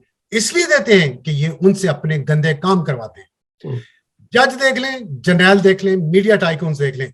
यहाँ अटैक होगा तो काजी फाइज ईसा पे होगा जिसके बाप ने ये मुल्क बनाया, यहाँ अटैक होगा तो मुझ पे होगा, यहाँ अटैक होगा तो ईमानदार सियासतदानों पे होगा, या उस सियासतदान पे होगा जिसने इस मुल्क के लिए कुछ किया, जैसे नवाज शरीफ है। यहाँ पे जस्टिस शौकत अजीज पे अटैक होगा, यहाँ पे उन सहाफियों पे अटैक होगा जो हक और सच की बात करते हैं, जो इनकी पॉकेट में नहीं है, जो इनके जूते पॉलिश करने से इनकार करते हैं। ये इनकार जो है ना, ये बातिल का इनकार, इस पे ही सारी लड़ाई है, और ये बातिल का इनकार जारी रहेगा, चाहे ये जो मर्जी कर ले। और इससे हम डरने वाले नहीं हैं, क्योंकि हम इस वतन से बेलौस मोहब्बत करते हैं। हमने इस वतन को दिया है, हमने इस वतन को सारी में टैक्स दिया है। इस वतन के मुलाजमीन ने ना हमें सिक्योरिटी दी, ना हमें तालीम दी, ना हमें सेहत दी, ना हमारे रोजगार का बंदोबस्त किया, ना हमें सड़क दी। इन्होंने हमें कुछ नहीं दिया। इन्होंने लूट के अपने लिए अपने नेबरहुड्स बनाए, और वहां भी इनका दिल नहीं लगता तो ये बाहर जाते हैं। हम सैर करने मरी भी जाए तो हम गाड़ी में घुट घुट के मर जाते हैं। हमारे लिए इतनी भी इस मुल्क में तफरीह की गुंजाइश नहीं रह गई, क्योंकि ये खुद स्विट्जरलैंड जाते हैं, ये खुद बेल्जियम जाते हैं, यूरोपियन कंट्रीज में जाते हैं, ये वहां पे जायदादें खरीदते हैं, वहां पे अपार्टमेंट्स खरीदते हैं। इन्होंने मिलानो जाना होता है, इन्होंने लॉस एंजल्स जाना होता है, इन्होंने लॉस वेगस जाना होता है, इन्होंने न्यूयॉर्क जाना होता है। इनके इस मुल्क में इन्होंने सेंट पीटर्सबर्ग में जाके बोर्ड ऑफ गवर्नर्स की मीटिंग करनी होती है। इन्होंने ब्राजीलियन क्रूज पे जाके वहां पे बोर्ड ऑफ डायरेक्टर्स की मीटिंग करनी होती है फौजी फाउंडेशन की। खोले ये सब चीजें, पता चलने दे लोगों को पता चलने दे आप अपनी मीटिंग्स कहां पे करते हैं। फिर जब आपका इदारा घाटे में जाता है तो आप फिर सरकारी खजाने से आके माल लेते हैं और आप किसी स्टैंडिंग कमेटी के सामने पेश होना अपनी तौहीन समझते हैं और आप बैंकरप्ट जब कर देते हैं, अपने इदारों को आप चला नहीं सकते तो आप सिविलियंस को लाके वहां बिठाते हैं। और पाकिस्तान के जितने इदारे हैं सिविलियन इदारे, वहां पे आप रिटायर्ड जर्नलों को लाके बिठा रहे हैं इसलिए कि आपको अपने इदारे आपसे चल नहीं पाए, आप वहां सिविलियंस को ला रहे हैं और हमारे इदारे आप तबाह कर रहे हैं। और जहां पे कोई सिविलियन किसी इदारे को ठीक करने की कोशिश करता है आप उसके पीछे पड़ जाते हैं। मैंने पैमरा को ठीक करने की कोशिश की अल्हम्दुलिल्लाह, और मैं हर जगह इस चीज का जवाब दूं, एक एक दिन का जवाब दूं अपने का वहां जो मैंने गुजारा है। मैंने वहां जो सैलरी ली, जितनी मैंने सैलरी ली, और मैंने अब डिमांड नहीं की थी, मैंने कहा जितनी मालिक को देते हैं उतनी मुझे दें। मालिक को 15 दे रहे थे और मालिक अभी भी इनकी गुड बुक्स पे क्यों है, इसलिए कि फर्क है मुझ में और मालिक में। तो मैंने जो वहां से सीढ़ियां उतरता तो मैं अपनी रोजी हलाल करके उतरता था। मैंने बहुत काम किया और अल्हम्दुलिल्लाह मेरा ज़मीर मुतमईन है, मेरा सर बुलंद रहेगा, मेरे बच्चों का सर भी बुलंद रहेगा। लेकिन ये बताएं कि किस लिए उस इदारे को नहीं बनने दिया? इसलिए कि सिविलियन इदारा बन जाएगा तो खड़ा हो जाएगा। इसलिए मरी में लोग मरते हैं ना कि आप सिविलियन इदारे बनने नहीं देते। इसलिए ना कि हम किस सिविलियन इदारे के पास हेलीकॉप्टर्स हैं या कश्तियां हैं, क्यों नहीं है? क्या पूरी दुनिया में सिविलियन इदारे इन डिजास्टर्स में नहीं आते सामने? आपने डिजास्टर का इदारा बनाया कौमी सतह पे, सूबाई सतह पे, उस पर भी जर्नल को बिठा दिया। और कितनी नौकरियां, कितने प्लॉट, कितने मुरब्बे, कितने अरबों चाहिए इस मुल्क से, इस मुल्क के गरीब आवाम से। या 47% अनएम्प्लॉयमेंट रेट है, आप 70 65 साल के बाबों को वहां बिठा देते हैं लागे। तो ये दिल में बड़े, ये बातें मैं कहता हूं, ये बातें आपसे कर रहा हूं, ये इनके सामने मुंह पे करता हूं, मीटिंग्स में करता हूं। I refuse to take their pressure, I refuse to do anything unconstitutional और इलीगल। ये मसला है मेरे साथ, वरना दिखा दें क्या किया है।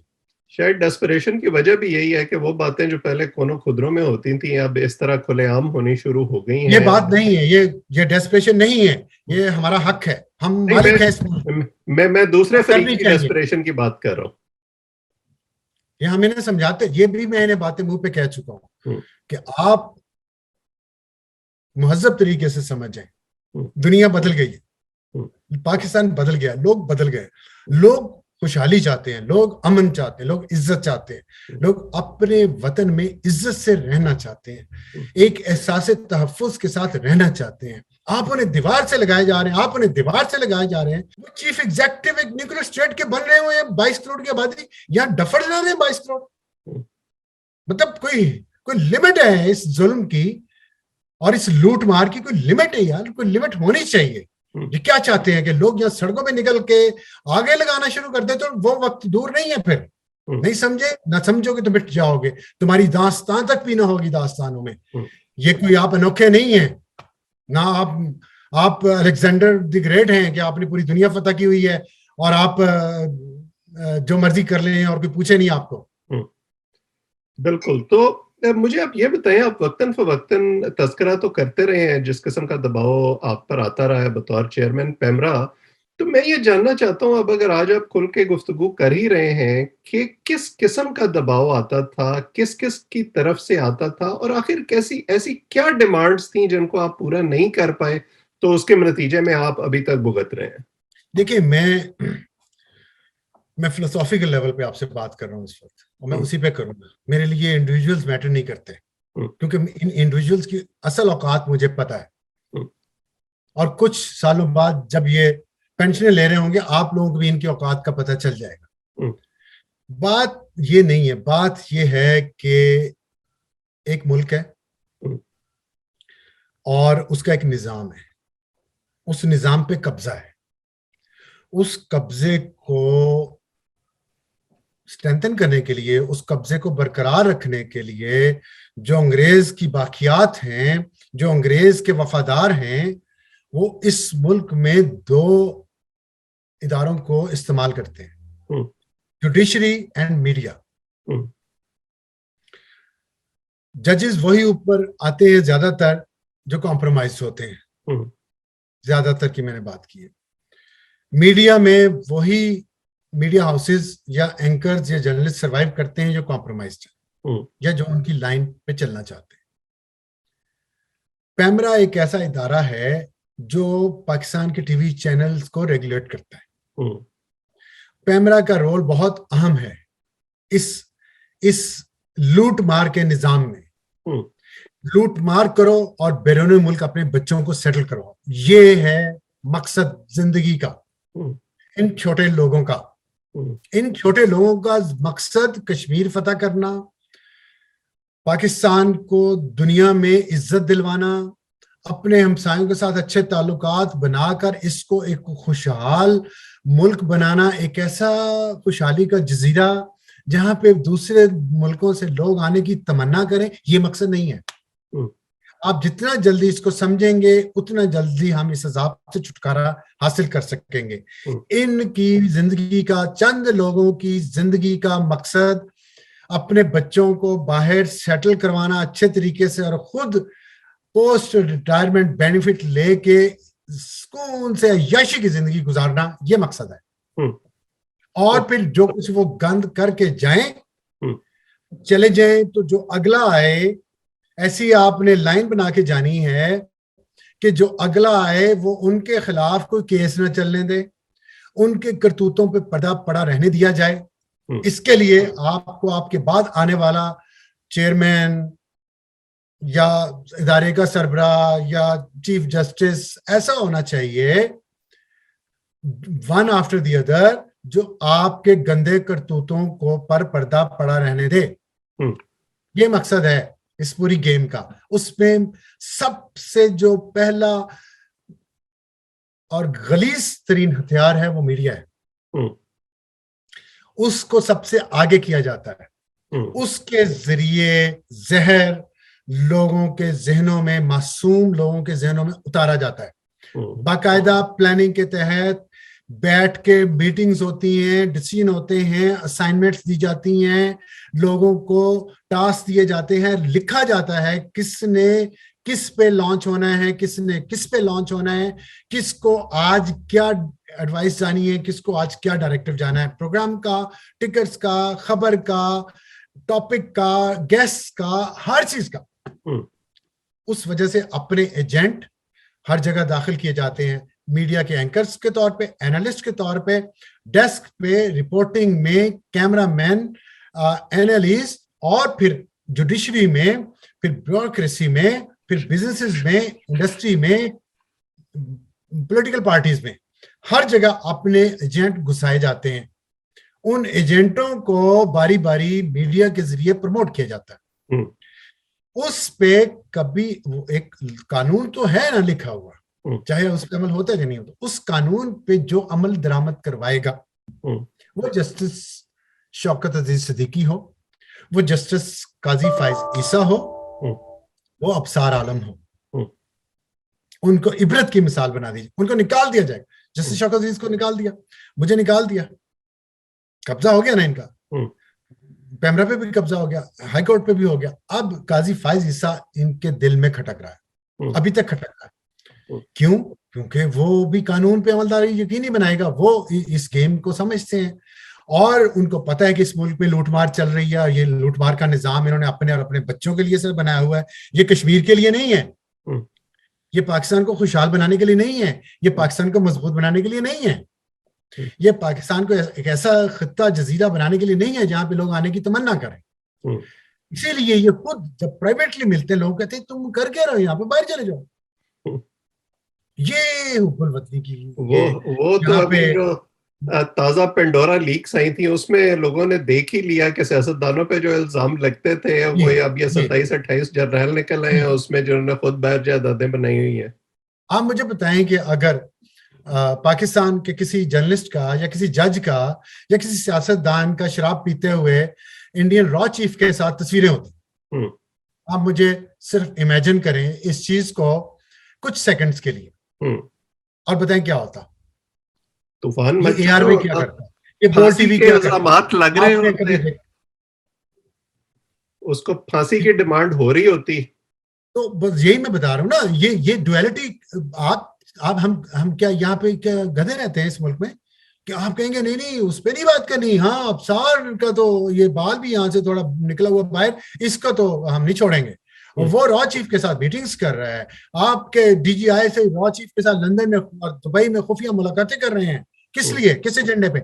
मैं कैसे एतबार करूं आपके किसी भी उस बंदे पे जो रॉ चीफ के साथ मिला? मैं कैसे एतबार करूं? आपके security clearance, I know the security clearance, security clearance के आपके लोग जासूसी करते हुए पकड़े नहीं गए। आपने खुद नहीं अनाउंस किया कि आपके सिक्योरिटी क्लियर्ड लोग लेफ्टिनेंट जनरल के लेवल के जासूसी करते हुए पकड़े गए हैं रिटायरमेंट के बाद, जब वो सब कुछ कर चुके थे। मैं तो डाउट करूंगा आपके सिटिंग को भी, क्यों ना करूं, जब आप साबित कर चुके हैं, पहले खुद अपने मुंह से कह चुके हैं कि ये जासूसी कर रहे थे जी अमेरिका के लिए, रिटायर हुए कई साल हो गए, उसके बाद पकड़ा आपने।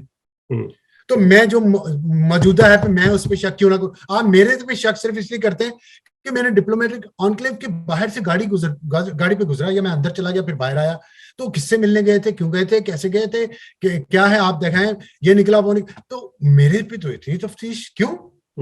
जैसे हम कमी है इस मुल्क के, कमियों से मेरी कोई दुश्मनी नहीं है, मैं उनके राइट उतने ही जितने मेरे हैं, लेकिन मैं इनकी ज़हनियत की आपको सोच बता रहा हूँ। इनके अंदर जो फिरौनियत, जो तकब्बर है ना, ये अपने आप को समझते हैं हम खुदा बन गए हैं। अब पीछे जहां से आते हैं वो हमें भी पता है, इन्हें भी पता है बैकग्राउंड का अपनी का, लेकिन जैसे ही इस वतन अजीज की बदौलत इनको कोई पोजीशन, कोई ओहदा मिलता है, तो ये समझते हैं बस अब तो हम खुदा हैं, ये सब तो कीड़े मकोड़े हैं। इनका तकब्बर देखें आप, इनका बोलचाल का अंदाज देखें, इनकी चलते हुए अकड़ देखें, जैसे ये कश्मीर फतह कर चुके, जैसे इन्होंने पाकिस्तान को दुनिया में सबसे मजबूत तरीन मुल्क बना दिया, हर जगह हमारा पासपोर्ट चौथे नंबर पे, सोमालिया से भी नीचे। तकब्बर किस चीज का, अकड़ किस चीज की? अपनों पे। चलो भाई बाहर किसी पे अकड़ो तो मैं मानूं, इंडियंस पे आप अकड़े तो मैं कहूं यार बड़ी बात है। आप बाहर हमसाये के सामने तो आप चूं नहीं कर सकते, घर में घुस के आप कभी किचन में मुझे मार रहे हैं, कभी बेडरूम में मार रहे हैं, कभी ड्राइंग रूम में मार रहे हैं, कभी कहीं पे कहीं, और बाहर जाके फिर लेट जाते हैं। भाई ये ना करें, हम बेवकूफ नहीं हैं, हम इन चीजों को क्वेश्चन करेंगे क्योंकि हम मालिक हैं इस मुल्क के, इस घर के हम मालिक हैं। आप हमारे साथ ऐसा नहीं कर सकते। बिल्कुल। तो जितना जल्दी समझेंगे, इनकी अपनी भी इज्जत के लिए बेहतरी है और इस मुल्क की भी बेहतरी इसी में है। वरना लोग जो हैं अब वो कुछ और तरह सोचते हैं, और जाके पता करें लोगों का। हम तो चले कुछ शऊर आ गया है थोड़ा बहुत, हमें पता है दुनिया किधर जाती है किधर नहीं जाती। आप उन लोगों से जाके पूछे जो कभी अपने शहर से बाहर नहीं निकले सारी उम्र, वो क्या जुबान इस्तेमाल करते हैं। ये बात ठीक है। आपको हमारी जुबान पे इतराज है, आपको लगेगा हमारे मुंह से तो फूल झड़ रहे हैं जो जुबान वो आपके लिए इस्तेमाल कर रहे हैं। और क्या होती है इज्जत? इज्जत किस लिए पैसा कमा रहे हैं आप, किस लिए दूसरे मुल्कों में जा रहे हैं आप? वो अपने बच्चों को सेटल क्यों करवा रहे हैं? आपके बच्चे बाहर पढ़ने जाते क्यों हैं? यहाँ पढ़ते क्यों नहीं आपके बच्चे? बताएं मुझे, इसकी वजह बताएं। क्यों आप इस मुल्क में अपने बच्चों को नहीं पढ़ाते? आपके स्कूल अलग, आपके कॉलेज अलग, आपकी मेडिकल यूनिवर्सिटीज अलग, आपकी दूसरी यूनिवर्सिटीज अलग, आप पढ़ाते क्यों नहीं अपने बच्चों को यहाँ पे? उन्हें बाहर क्यों पढ़ने भिजवाते हैं? फिर उन्हें बाहर सेटल क्यों करवाते हैं? क्या वजह है? इस मुल्क पे यकीन नहीं है आपको, इस मुल्क की वहादत पे यकीन नहीं है, इस मुल्क की सर्वाइवल पे यकीन नहीं है आपको, इस मुल्क के निजाम पे आपको यकीन नहीं है, इस मुल्क के तालीमी निजाम पे आपको यकीन नहीं है। क्यों नहीं है? क्यों नहीं है? सवाल तो बड़ा वैलिड है। ये सारा कुछ करते हैं अपने लिए, आपको सब कुछ मंजूर चाहिए, सबसे पहले चाहिए, लेकिन उस निजाम का हिस्सा आपने नहीं बनना। क्यों? हम क्या हैं? हम किसी are we the children of lesser God? We are not. Let me assure you, we are not. बिल्कुल सही।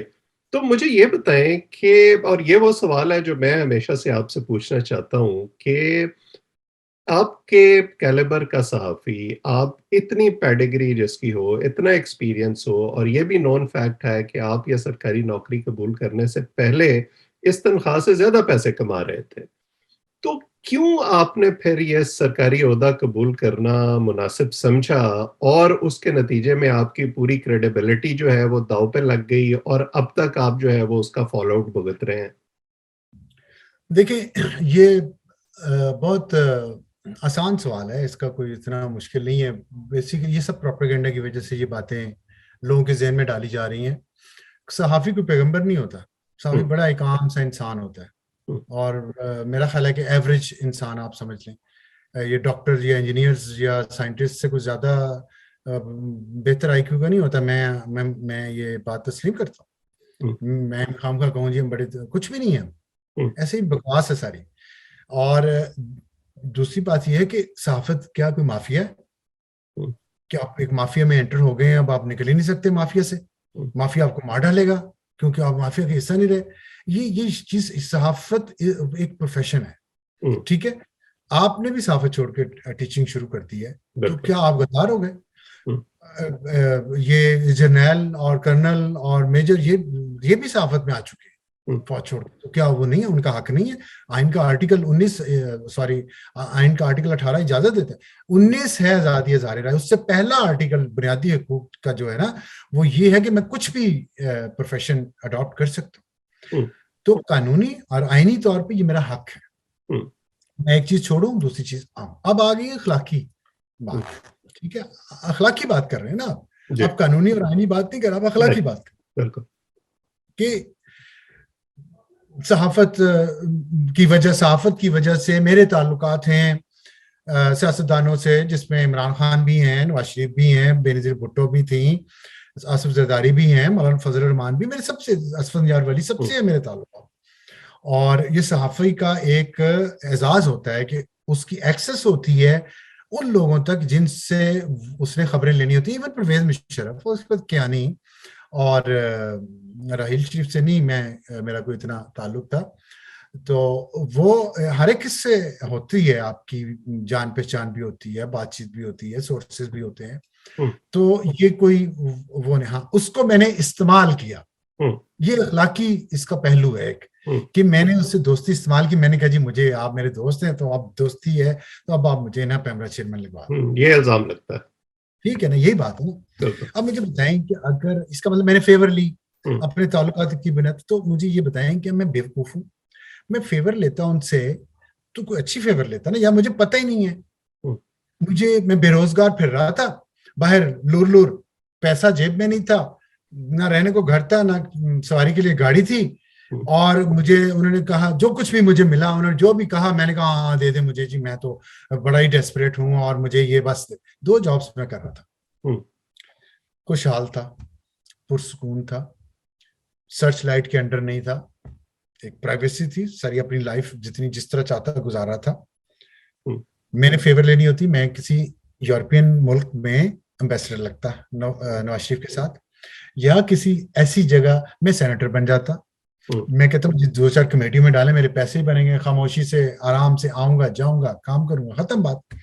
आप मुझे बताएं पाकिस्तान की जो पूरा निजाम है ना, इसमें जो बहुत सारी मुश्किल जॉब्स हैं, उसमें से एक मुश्किल जॉब, मैं ये नहीं कहता सबसे मुश्किल जॉब है, और भी बहुत मुश्किल जॉब है, उनमें से एक मुश्किल जॉब जितनी भी हैं उनमें से एक ये पैमरा का चेयरमैन होना है, अगर आपने ईमानदारी से और अपराइट रह के काम करना है।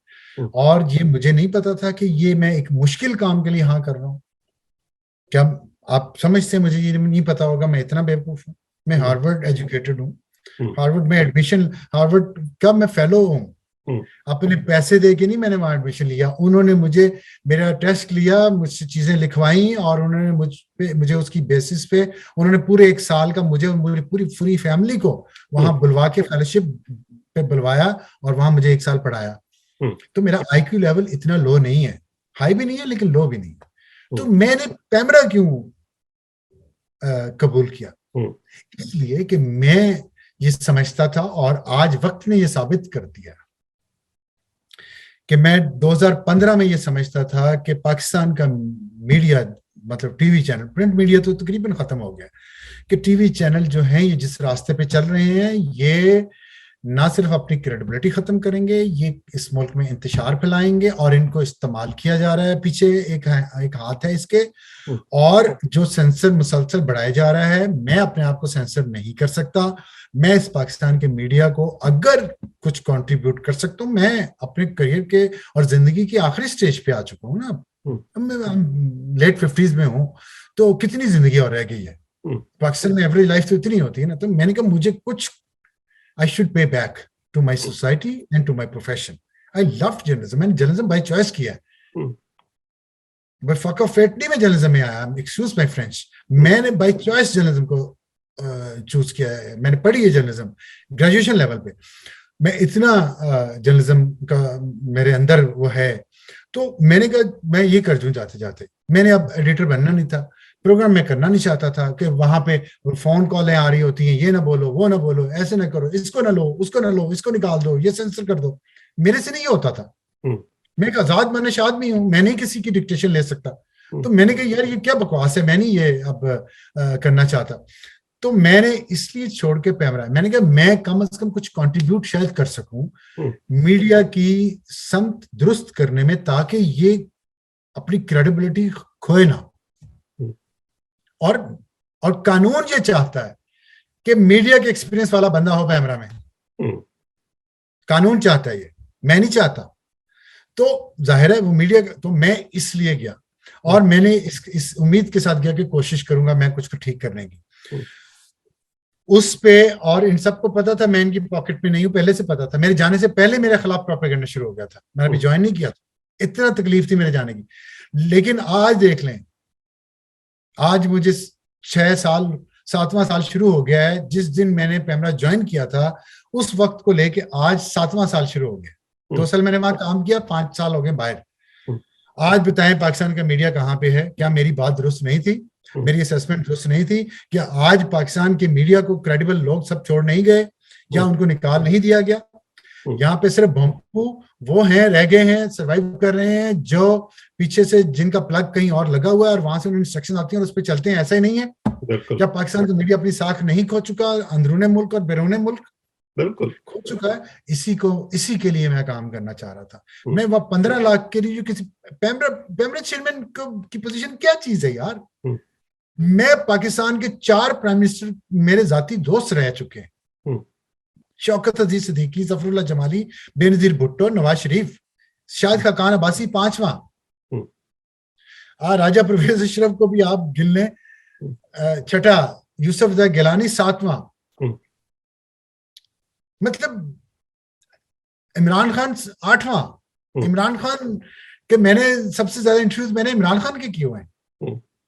ये मेरे जाती दोस्त हैं, मैं इनके साथ मेरी जब इमरान खान साहब वजीर आजम नहीं होंगे तो आपकी दोस्ती फिर हो जाएगी उनसे। जी तभी की बात कर रहा हूँ। तो मैं इन लोगों से मेरा उठना बैठना, इन लोगों से मेरी दोस्तियां हैं, कैबिनेट मेंबर से मेरी दोस्तियां, चीफ जस्टिस से मेरी दोस्ती, और मैं एक पैमरा चेयरमैन की पोजीशन पे बिल्कुल लटू हो गया, डुल गया। मैंने कहा ये तो बस ये मुझे पोजीशन मिल जाएगी ना तो मेरी बचपन की ख्वाहिश और ख्वाब पूरा हो जाएगा। फॉर गॉड सेक यार, ग्रो अप प्लीज। ये पोजीशन मेरे लिए कुछ नहीं है। बिल्कुल सही। अगर मेरी अल्लाह का शुक्र इतनी एक्सेस थी ना कि मेरे पास लोग सिफारिशें अपने काम के लिए करवाने आते थे, अपनी प्रमोशन के लिए और अपनी पोजीशंस के लिए, जब अपने आप को फने खान समझते हैं तो इससे सोचें कि पैमरा क्या चीज थी मेरे लिए। मैं तो अपने मीडिया की मोहब्बत में गया हूं कि शायद मैं बेहतरी कर सकूं इस अपने करियर को खत्म करने से पहले या अपनी जिंदगी के खत्म होने से पहले, शायद, क्योंकि मुझे मीडिया से मोहब्बत है, मुझे मीडिया के लोगों से मोहब्बत है, उन लोगों से जो रोजाना कम तनख्वाह में इतना काम करते हैं, उन लोगों से मोहब्बत, उन लोगों से नहीं है जो टीवी कैमरा के सामने आके या अपने बड़े बड़े एग्जीक्यूटिव ऑफिसेज में बैठकर मिलियंस की सैलरी ले जाते हैं और उन्हें पता नहीं होता कि उनका रिपोर्टर या फोटोग्राफर घर में उनका चूल्हा कैसे चल रहा है। उन लोगों से नहीं, उन लोगों से मेरी मोहब्बत है। मैं चाहता था उनके लिए सैलरी स्ट्रक्चर बेहतर हो, उनकी खुशहाली आए। ये टीवी चैनल सर्वाइव करेंगे, क्रेडिबिलिटी सर्वाइव करेगी तो ये सर्वाइव कर पाएंगे। पाकिस्तान की इकोनॉमी ग्रो करेगी तो पाकिस्तान के टीवी चैनल सर्वाइव कर पाएंगे। पाकिस्तान के टीवी चैनल को एडवर्टाइजमेंट ज्यादा मिलेगी तो ये ग्रो करेंगे। ये सारा साइकिल मुझे पता है, समझ आता है। मैं चाहता था ये पाकिस्तान में इंतशार ना फैलाएं। ये पाकिस्तान में इंतशार फैलाएंगे तो पाकिस्तान की इकोनॉमी कोलैप्स कर जाएगी। पाकिस्तान की इकोनॉमी कोलैप्स करेगी तो ना दिफा के लिए पैसे होंगे, ना मीडिया के लिए एडवर्टाइजमेंट के पैसे होंगे। और वही हो रहा है, वही हुआ है। अब हराम ही जो मीडिया के जो चैनल मालिकान जो हराम कमाते हैं वही खुश हैं, जो स्मगलिंग करते हैं, जो टैक्स चोरी करते हैं, जो इस मुल्क में पीटीसीएल की ग्रे ट्रैफिक में हिस्सेदार हैं। तो कौन से ऐसे मीडिया मालिकान थे जिन्हें आपसे ज्यादा शिकायत है? जो border across the border smuggling में इन्वॉल्व हैं, वही पैसा है इस मुल्क में जो चल रहा है, वही लोग खुश हैं। हलाल की कमाने वाला कोई खुश नहीं है। बिल्कुल सही।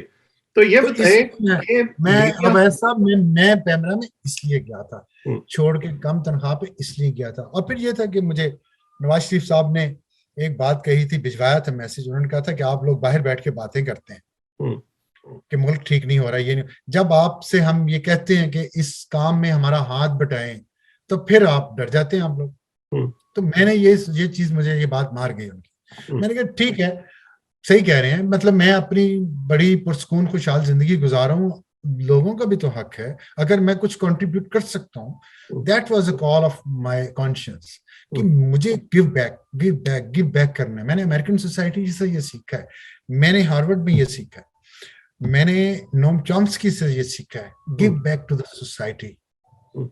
मैं अपने मुल्क को गिव बैक करना चाहता हूँ। जो मुझे इस मुल्क ने दिया, इस वतन ने मुझे बहुत कुछ दिया, बहुत कुछ दिया, अल्लाह का जितना शुक्र अदा करूं कम है, लेकिन मैं इस मुल्क से जुल्म और नाइंसाफी नहीं बर्दाश्त कर सकता। यहाँ पे इगैलिटेरियनिज्म नहीं है, यहाँ पे लोग बराबर नहीं है, मसावत नहीं है। मैं उसके लिए स्ट्रगल करना चाहता हूँ, और वो टीवी चैनल्स का, मीडिया का उसमें बहुत बड़ा रोल है। मैं चाहता था उसमें अगर मैं कुछ बेहतरी ला सकूं, तो मैं इसलिए आया था। मैंने कहा ठीक है, नवाज शरीफ अगर वाकई इतने मुखलिस हैं तो व्हाई नॉट, और ही इज मुखलिस। मैं उनसे अभी तो वो भी भुगत रहे, मैं भी भुगत रहा हूँ, मुझे उनसे कुछ नहीं लेना देना, ना उन्होंने मुझसे कुछ लेना देना है। अच्छा, मैं आपको गवाही देता हूँ कि वो उन्होंने मुझे कुछ नहीं दबा। मैंने एक दिन अपने दोस्त उमर चीमा को, और भी बहुत सारे साफी लोग बैठे हुए थे, उन्होंने कहा बेस्ट बॉस कौन तुमने देखा है अपने पूरे करियर में, मुख्तलिफ इदारों में मैं काम कर चुका हूँ। मैंने कहा अगर मैं जर्नलिज्म को निकाल दूं ना, और अगर जर्नलिज्म को शामिल भी कर लूं, तो बेस्ट बॉस अगर आप मुझे कहें एज अ बॉस, सिर्फ आप लीडर वजीर आज़म छोड़ दें, मैंने कहा बेस्ट बॉस जिसके साथ मैंने काम किया आजादी के साथ, वो नवाज शरीफ है। क्योंकि उन्होंने मुझे मेरे काम में कभी मुदाखलत नहीं की। मैं इस मामले में बड़ा थोड़ा आप कह लें सर पे रहा हूं, और मेरे साथ काम करने वाले लोग भी जानते हैं, और मेरे बॉसेस मीडिया वाले वो भी जानते हैं कि मैंने कभी प्रेशर या वो नहीं लिया कि जो चीज गलत है मैं उसको कभी नहीं माना। मैंने नहीं माना, मैं छोड़ भी चुका हूं कई जगह से, इसलिए कि मैं नहीं मानता गलत बात जो अनएथिकल थी या कुछ भी था। तो इस मामले में Nawaz Sharif was the best boss. कभी मुदाखलत नहीं की, कभी प्रेशर नहीं डाला, इनडायरेक्ट प्रेशर भी नहीं डाला, इनडायरेक्ट मैसेजिंग भी नहीं की कि ओ जी वज़ीर आज़म साहब आपसे खुश नहीं है कि आपने कुछ भी नहीं, not a single word ever.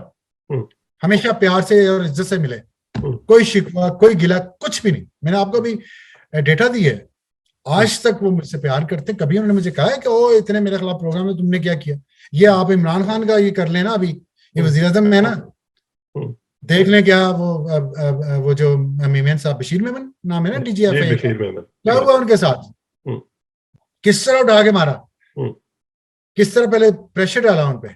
अभी जो चेयरमैन पैमरा उस पर कितना प्रेशर है मुझे पता है। वज़रा के साथ अहमद जवाद, इनका PTI का जो सेक्ट इंफॉर्मेशन है, उसने क्या बताया इस वज़ीर आज़म के बाद, ऐसे होते हैं बॉस। फिरौन बॉस नहीं हो सकते, फिरौन नहीं हो सकते हैं। बॉस वो होता है जो मोटिवेट करे टीम को। तो मैं ये बात समझता हूं कि ये इसलिए था, मैं उन्हें फिर नहीं, मैं ठीक है, मैंने कंट्रीब्यूट किया और बहुत अच्छा किया। ये कोई मामूली बात है कि आप एक दफ्तर में दाखिल हों खाली हाथ, कोई आपके साथ 10 लोग नहीं है, कोई आपके साथ टीम नहीं है, कोई आपके साथ एक बंदा नहीं है आपके साथ उस दफ्तर का, या बाहर से आप लेके जा रहे हैं उस दफ्तर में कब्जा करने, और 2 साल मैं उस दफ्तर में कभी गया नहीं, पहले उसके किसी बंदे तक को जानता नहीं, और 2 साल बाद मैं वहां से निकला हूं, तो सारा दफ्तर रो रहा था और मुझे बाहर छोड़ने आया। ये अल्लाह का करम है मुझ पे। मैं अल्लाह के सामने सर झुकाता हूँ और शुक्र अदा करता हूँ कि अल्लाह ने इस गुनाहगार की इज्जत रखी, इसके पर्दे रखे। आप मुझे बताएं, मैंने वहां कुछ किया होगा तो जो लोग आपके साथ काम करते हैं, अगर आप वो आपको इज्जत देते हैं तो आपने कुछ किया होता है तो वो इज्जत देते हैं ना।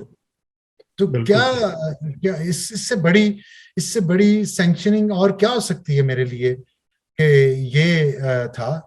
अदालत ने जो फैसला किया, ठीक है, माना मैंने, उसमें वो उनकी मर्जी है, वो अलग बात है। एक अवामी अदालत का फैसला, मेरी अवामी अदालत का फैसला, अदालत का फैसला मेरा ख्याल है कि 12 बजे आया है दिन के, और 1 बजे, पौने 1 बजे मैं ऑफिस से निकला हूँ, वहां अवामी फैसला उसी वक्त आ गया, उसी वक्त। तो बस तशा, अल्लाह का बहुत करम है, अल्लाह के सामने आजिज़ी से सर झुकाता हूँ, और मुझे मेरा दिल डर जाता है कभी कभी कि अल्लाह ने मुझे इतनी इज्जत दी। ये जवाब है मेरा अपने मुखालिफिन को, उन फिरौनों को जो समझते मैं उनकी पॉकेट में नहीं हूं और ना हूंगा कभी, कि मैंने अपना काम ईमानदारी से किया है। मैंने अपना काम लोगों की वेलफेयर के लिए किया है, अपने साथ काम करने वालों की वेलफेयर भी, और जो हमारे लाइसेंस होल्डर्स थे उनकी वेलफेयर के लिए भी। ये नहीं कि उनको दबाया या उन पे जुल्म किया है, या उन पे शिकायतें हो सकती हैं, लोगों को हमसे गलतियां भी हुई होंगी, ये भी मैं मानता हूँ, लेकिन हमने मजमूई तौर पे लोगों को फैसिलिटेट करने की उस इदारे के जरिए कोशिश की है, उसको बेहतर करने की कोशिश की है। वो अपने पाँव पे खड़ा हो गया था फाइनेंशियली, बहुत काम किया था, 2 साल में उस इदारे की काया पलट दी थी हमने, बताऊंगा किसी को। तो ये बताएं कि जो आज कुछ आज आज पेमरा जो चल रहा है पिछले 5 साल से, वो उस फाइनेंशियल स्टेबिलिटी की वजह से चल रहा है, जो हमने 2 सालों में वहां क्रिएट किया। ये दावा है मेरा, अल्लाह से डर के ये बात करूं। बिल्कुल।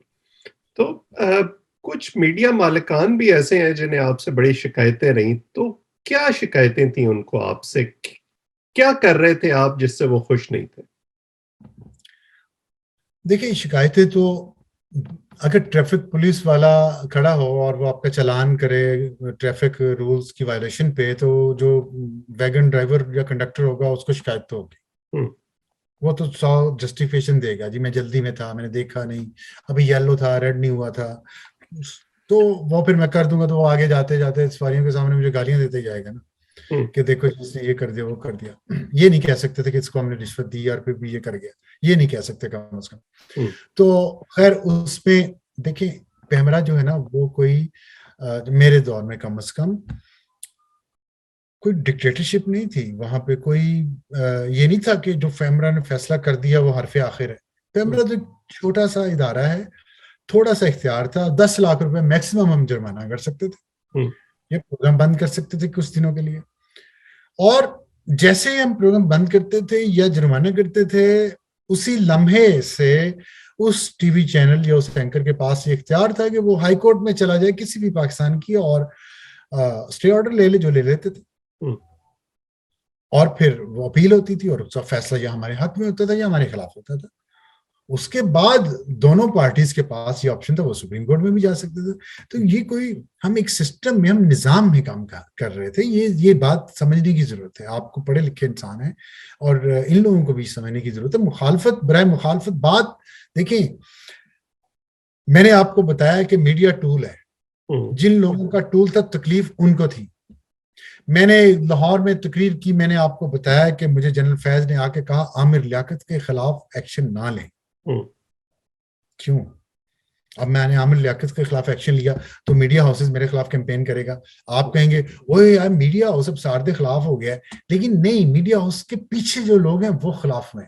मीडिया हाउस टूल है, पेचकस है, किसी और के हाथ में पेचकस में इस्तेमाल कर रहा हूँ।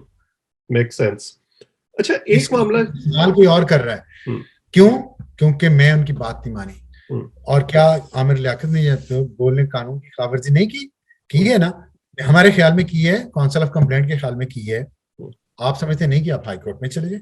और मैं आपको एक मजेदारी की बात बताऊं, देखिए इन्वेस्टिगेटिव जर्नलिज्म रह नहीं गई ना, प्रोपेगेंडा है, बोले जाओ कैमरे के सामने, माइक के सामने, बोले जाओ झूठ बोले जाओ, और इतनी बार झूठ बोलो कि सच लगने लगे।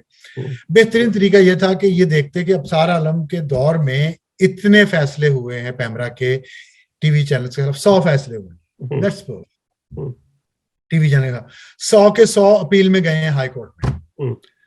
अगर 100 में से 51 के फैसले हमारे हक में आ गए हैं, तो क्या हम सही या गलत? बताएं आप। बिल्कुल ठीक। हाई कोर्ट तो मेरा इन्फ्लुएंस नहीं है ना, वो तो हम दोनों के लिए बराबर। और अगर 100 में से 90 फैसले हमारे हक में आए हो पेमरा के, तो फिर आप बताएं कि फिर इससे ज्यादा इंटेग्रिटी, फेयर प्ले और जस्टिस क्या हो सकता है? और ऐसे ही हुआ है। निकाल लें डेटा कि अबसार के दौर में कितने फैसले पेमरा ने टीवी चैनल के खिलाफ किए, कितने अपील में गए, और कितनों का उन अपीलों का हक हमारे हक में हुआ, फैसला हमारे हक में हुआ। ये डेटा निकाल लें, चैलेंज दे रहा हूं सबको, जाए। बिल्कुल ठीक। तो ऑन अ लाइटर नोट, कौन सा टीवी चैनल ऐसा था जिसने आपको सबसे ज्यादा परेशान किया? नहीं, मुझे किसी ने परेशान नहीं किया, अल्लाह का शुक्र है। मेरा अल्लाह पे यकीन ही बहुत स्ट्रांग है। और फिर देखें, मैं अपनी जो प्रोफेशनल लाइफ है ना, मैं या ये प्रोफेशनल ऐसे कह लें कि जिसने सबसे ज्यादा वायलेशंस की। देखिए, मैं जिंदगी में अपनी जाती जिंदगी की गारंटी नहीं देता आपको। मैं गुनहगार इंसान हूं। मेरी पेशा वराना जिंदगी जो है ना, मैं फैसलाबाद से हूँ। वहां कहते हैं अड्डे पे बैठ के इंसान झूठ नहीं बोलना चाहिए। ये जो पेन है ना, पेन और माइक और कैमरा, ये मेरे अड्डे हैं। मैंने इनके सामने कभी झूठ नहीं बोला, ना लिखा कभी झूठ। ये हो सकता है मैं जवाब, आप मुझसे एक सवाल पूछे, मैं कहूँ मैं इसका जवाब नहीं देना चाहता। मैं आपको झूठ नहीं बताऊंगा कि ये दिन है तो मैं कहूँ नहीं रात है, ऐसा नहीं होगा। तो असल इशू ये है, बाकी सारी चीजें इररिलेवेंट है। जो आपने सवाल किया ना कि किन पे ज्यादा, देखें किन्होंने ज्यादा वायलेशन की है, ये मुझे अभी नंबर नहीं याद है, हमने डेटा भी सारा बनाया हुआ पड़ा हुआ है कहीं पे।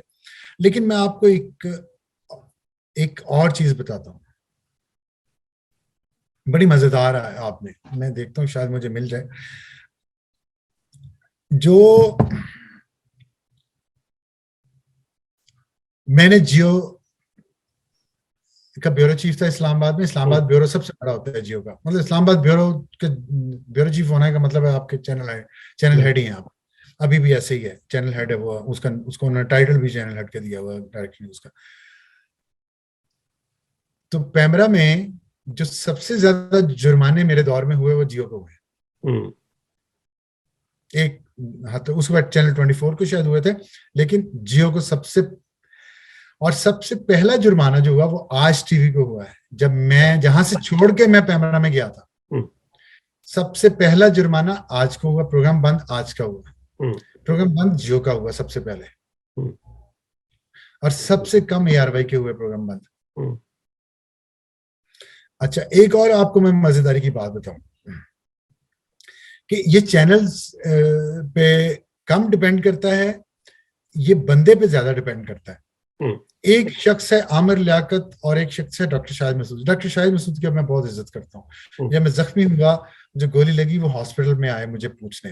हालांकि मेरे दौर में उनका प्रोग्राम बंद किया गया था, और उनको जाहिर है दिल में मेरे खिलाफ एक ग्रज तो होगा या शिकायत होगी, लेकिन मैं उस बंदे की इस बात की तारीफ करना चाहता हूँ, और मैं शुक्रिया अदा करना चाहता हूँ कि वो कम से कम उन्होंने एक इंसानी, एक हमारे कल्चर में एक चीज है, वो उन्होंने कम से कम उसका पास रखा और वो आए। तो जो जो सबसे ज्यादा जुर्माने हुए हैं ना जिस बंदे की वजह से टीवी चैनल को, वो आमिर लियाकत है। वो जियो में था, जियो को जुर्माने हुए। वो ARY में था, ARY को जुर्माने हुए। बोल में था, बोल को जुर्माने हुए। वो न्यूज वन में गया, न्यूज वन को जुर्माने हुए। जिसमें भी गया, वो जिस चैनल में भी गया, वहां जुर्माने साथ साथ चलते थे। शाहिद मसूद के साथ भी ऐसा ही था। तो ये आजकल उनके PTI के साथ मसाइल चल रहे हैं। वो उनका अपना मसला है। मैं तो आपको पैमरा के रेफरेंस से जो बात आपने मुझसे पूछी है, मैं तो वो बता रहा हूँ। तो ये जो है ना, ये चीजें ये इस तरह से थी। अब आपको मैं वो डेटा, अभी मुझे इतना वो पुराना है कि मैं आपका टाइम भी नहीं जाया करना चाहता, लेकिन मैं देख भी रहा हूँ, अगर मुझे मिल गया तो मैं आपको। लेकिन आपने ये जो एक मंजर पेश किया है और जो आपने मिसालें दी जियो की और आज की और ARY की, मेरा ख्याल है कि उससे जो इसको देखने वाले हैं उन्हें एक पिक्चर तो मिल ही गई होगी। तो अगर हम आगे बढ़े, आप एक मामला जो आपके दौर में चलता रहा वो DTH लाइसेंसेस की नीलामी का था, और ये समझा जा रहा था कि ये एक ब्रेक थ्रू होगा पाकिस्तान की ब्रॉडकास्ट इंडस्ट्री के लिए। लाइसेंस की नीलामी भी हुई, लेकिन उसके बावजूद ये मामला आगे नहीं बढ़ सका। आपके ख्याल में इसकी वजह क्या है? इसकी वजूहात बड़ी ही खौफनाक और जबरदस्त है। मैं इंशाल्लाह कभी उस पर बात करूंगा तफसील के साथ। लेकिन यह है कि बहरहाल मैंने आपको बताया कि इस मुल्क में जो चीज़ें हैं वो किसी और तरह से चलती हैं, और यहाँ पे इस मुल्क के लोगों को बताया जाता है कि हम आपसे बड़े मुखलिस हैं, लेकिन बेसिकली वो जो मुखलिस होने का ढोल पीट रहे होते हैं, वही इस मुल्क के तमाम मामलात की जड़ें भी काट रहे होते हैं। और ये टेक्नोलॉजी पाकिस्तान में क्यों नहीं आई, इससे पाकिस्तान में रोजगार के कितने मौके होने थे, इसमें पाकिस्तान का मीडिया सीन ही बदल जाना था। और पाकिस्तान के मीडिया के जो आज हालात हैं ये ना होते अगर डीटीएच आ जाता, लेकिन उसको नहीं आने दिया गया। उसके पीछे बहुत पावरफुल लॉबीज काम कर रही हैं, बहुत ही पावरफुल है। मैं आपसे या देखूंगा मैं किस तरीके से मैं उस पर कुछ बड़ी डिटेल से लिखना चाहता हूँ, लेकिन बड़ी ही वो बदकिस्मती है कि 20-25 अरब रुपया उस वक्त पाकिस्तान के खजाने में फौरी तौर पे आना था सिर्फ लाइसेंस की सेल से, जिसको डिनाई किया गया। ये पाकिस्तान की कौम का पैसा था, पाकिस्तान के खजाने का पैसा था, क्यों नहीं आने दिया गया? किसने नहीं आने दिया? क्या इसकी वजह ये तफसीलात हैं, ऐसी खौफनाक तफसीलात हैं, और उसमें कैसे कैसे लोग इन्वॉल्व हैं कि आप यकीन नहीं कर पाएंगे। क्या इसकी वजह यह है कि अगर डीटीएच इस मुल्क में आ जाए तो टीवी चैनल्स उस खौफ से और उस शिकंजे से आजाद हो जाएंगे जिसमें इस वक्त वो कैद है? ये एक वजह है, एक वजह है ये। टीवी चैनल फाइनेंशियली स्ट्रांग भी हो जाएंगे। बिल्कुल सही। चले फिर इस पर जब भी कभी आप आगे मजीद डिटेल्स देना चाहें तो उस पर हम बात करेंगे, लेकिन इख्तिताम से पहले अभी थोड़ी देर पहले आपने कहा था कि मियां नवाज शरीफ साहब आपसे बहुत प्यार करते हैं, तो क्या कोई ऐसा इम्कान है कि आप बाकायदा मुस्लिम लीग नून को ज्वाइन कर लें और सियासत में आ जाएं? नहीं, प्यार करने का ये मतलब तो नहीं है ना कि मैं सियासत में आ जाऊं। सियासत में आने के लिए पैसा चाहिए, मेरे पास पैसा नहीं है। मैं जिंदगी में क्या करना चाहता हूँ मैं अभी इस पे क्लियर नहीं हूँ। मैं इज्जत से जीना चाहता हूँ और हलाल का रिस्क कमाना चाहता हूँ। अभी मेरे कुछ माली मामलात ऐसे हैं कि मैं अभी कोई फैसला नहीं कर पाया कि मैंने क्या करना है, लेकिन एक बात बहरहाल मैंने तय कर ली थी पैमरा जाने से पहले ही कि मैं किसी टीवी चैनल के सेट की मुलाजमत नहीं करूंगा, क्योंकि मेरे ख्याल में क्योंकि बहुत से ऐसे सहाफी हैं जो हुकूमतों में गए और फिर वापस आए और उन्होंने दोबारा अपना सहाफती करियर शुरू किया, तो आप क्यों नहीं करते? मुझे ये अखलाकी तौर पे मैं किसी को नहीं, अल्लाह माफ करे, मैं किसी पे एतराज नहीं करना चाहता, ना मैं कर रहा हूँ। हर एक का अपना अपना फैसला होता है।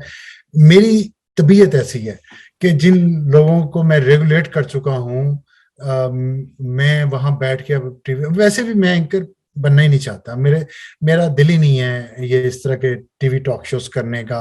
ना मैं इसके कॉन्सेप्ट से एग्री करता हूँ, ना इसके फॉर्मेट से एग्री करता हूँ, ना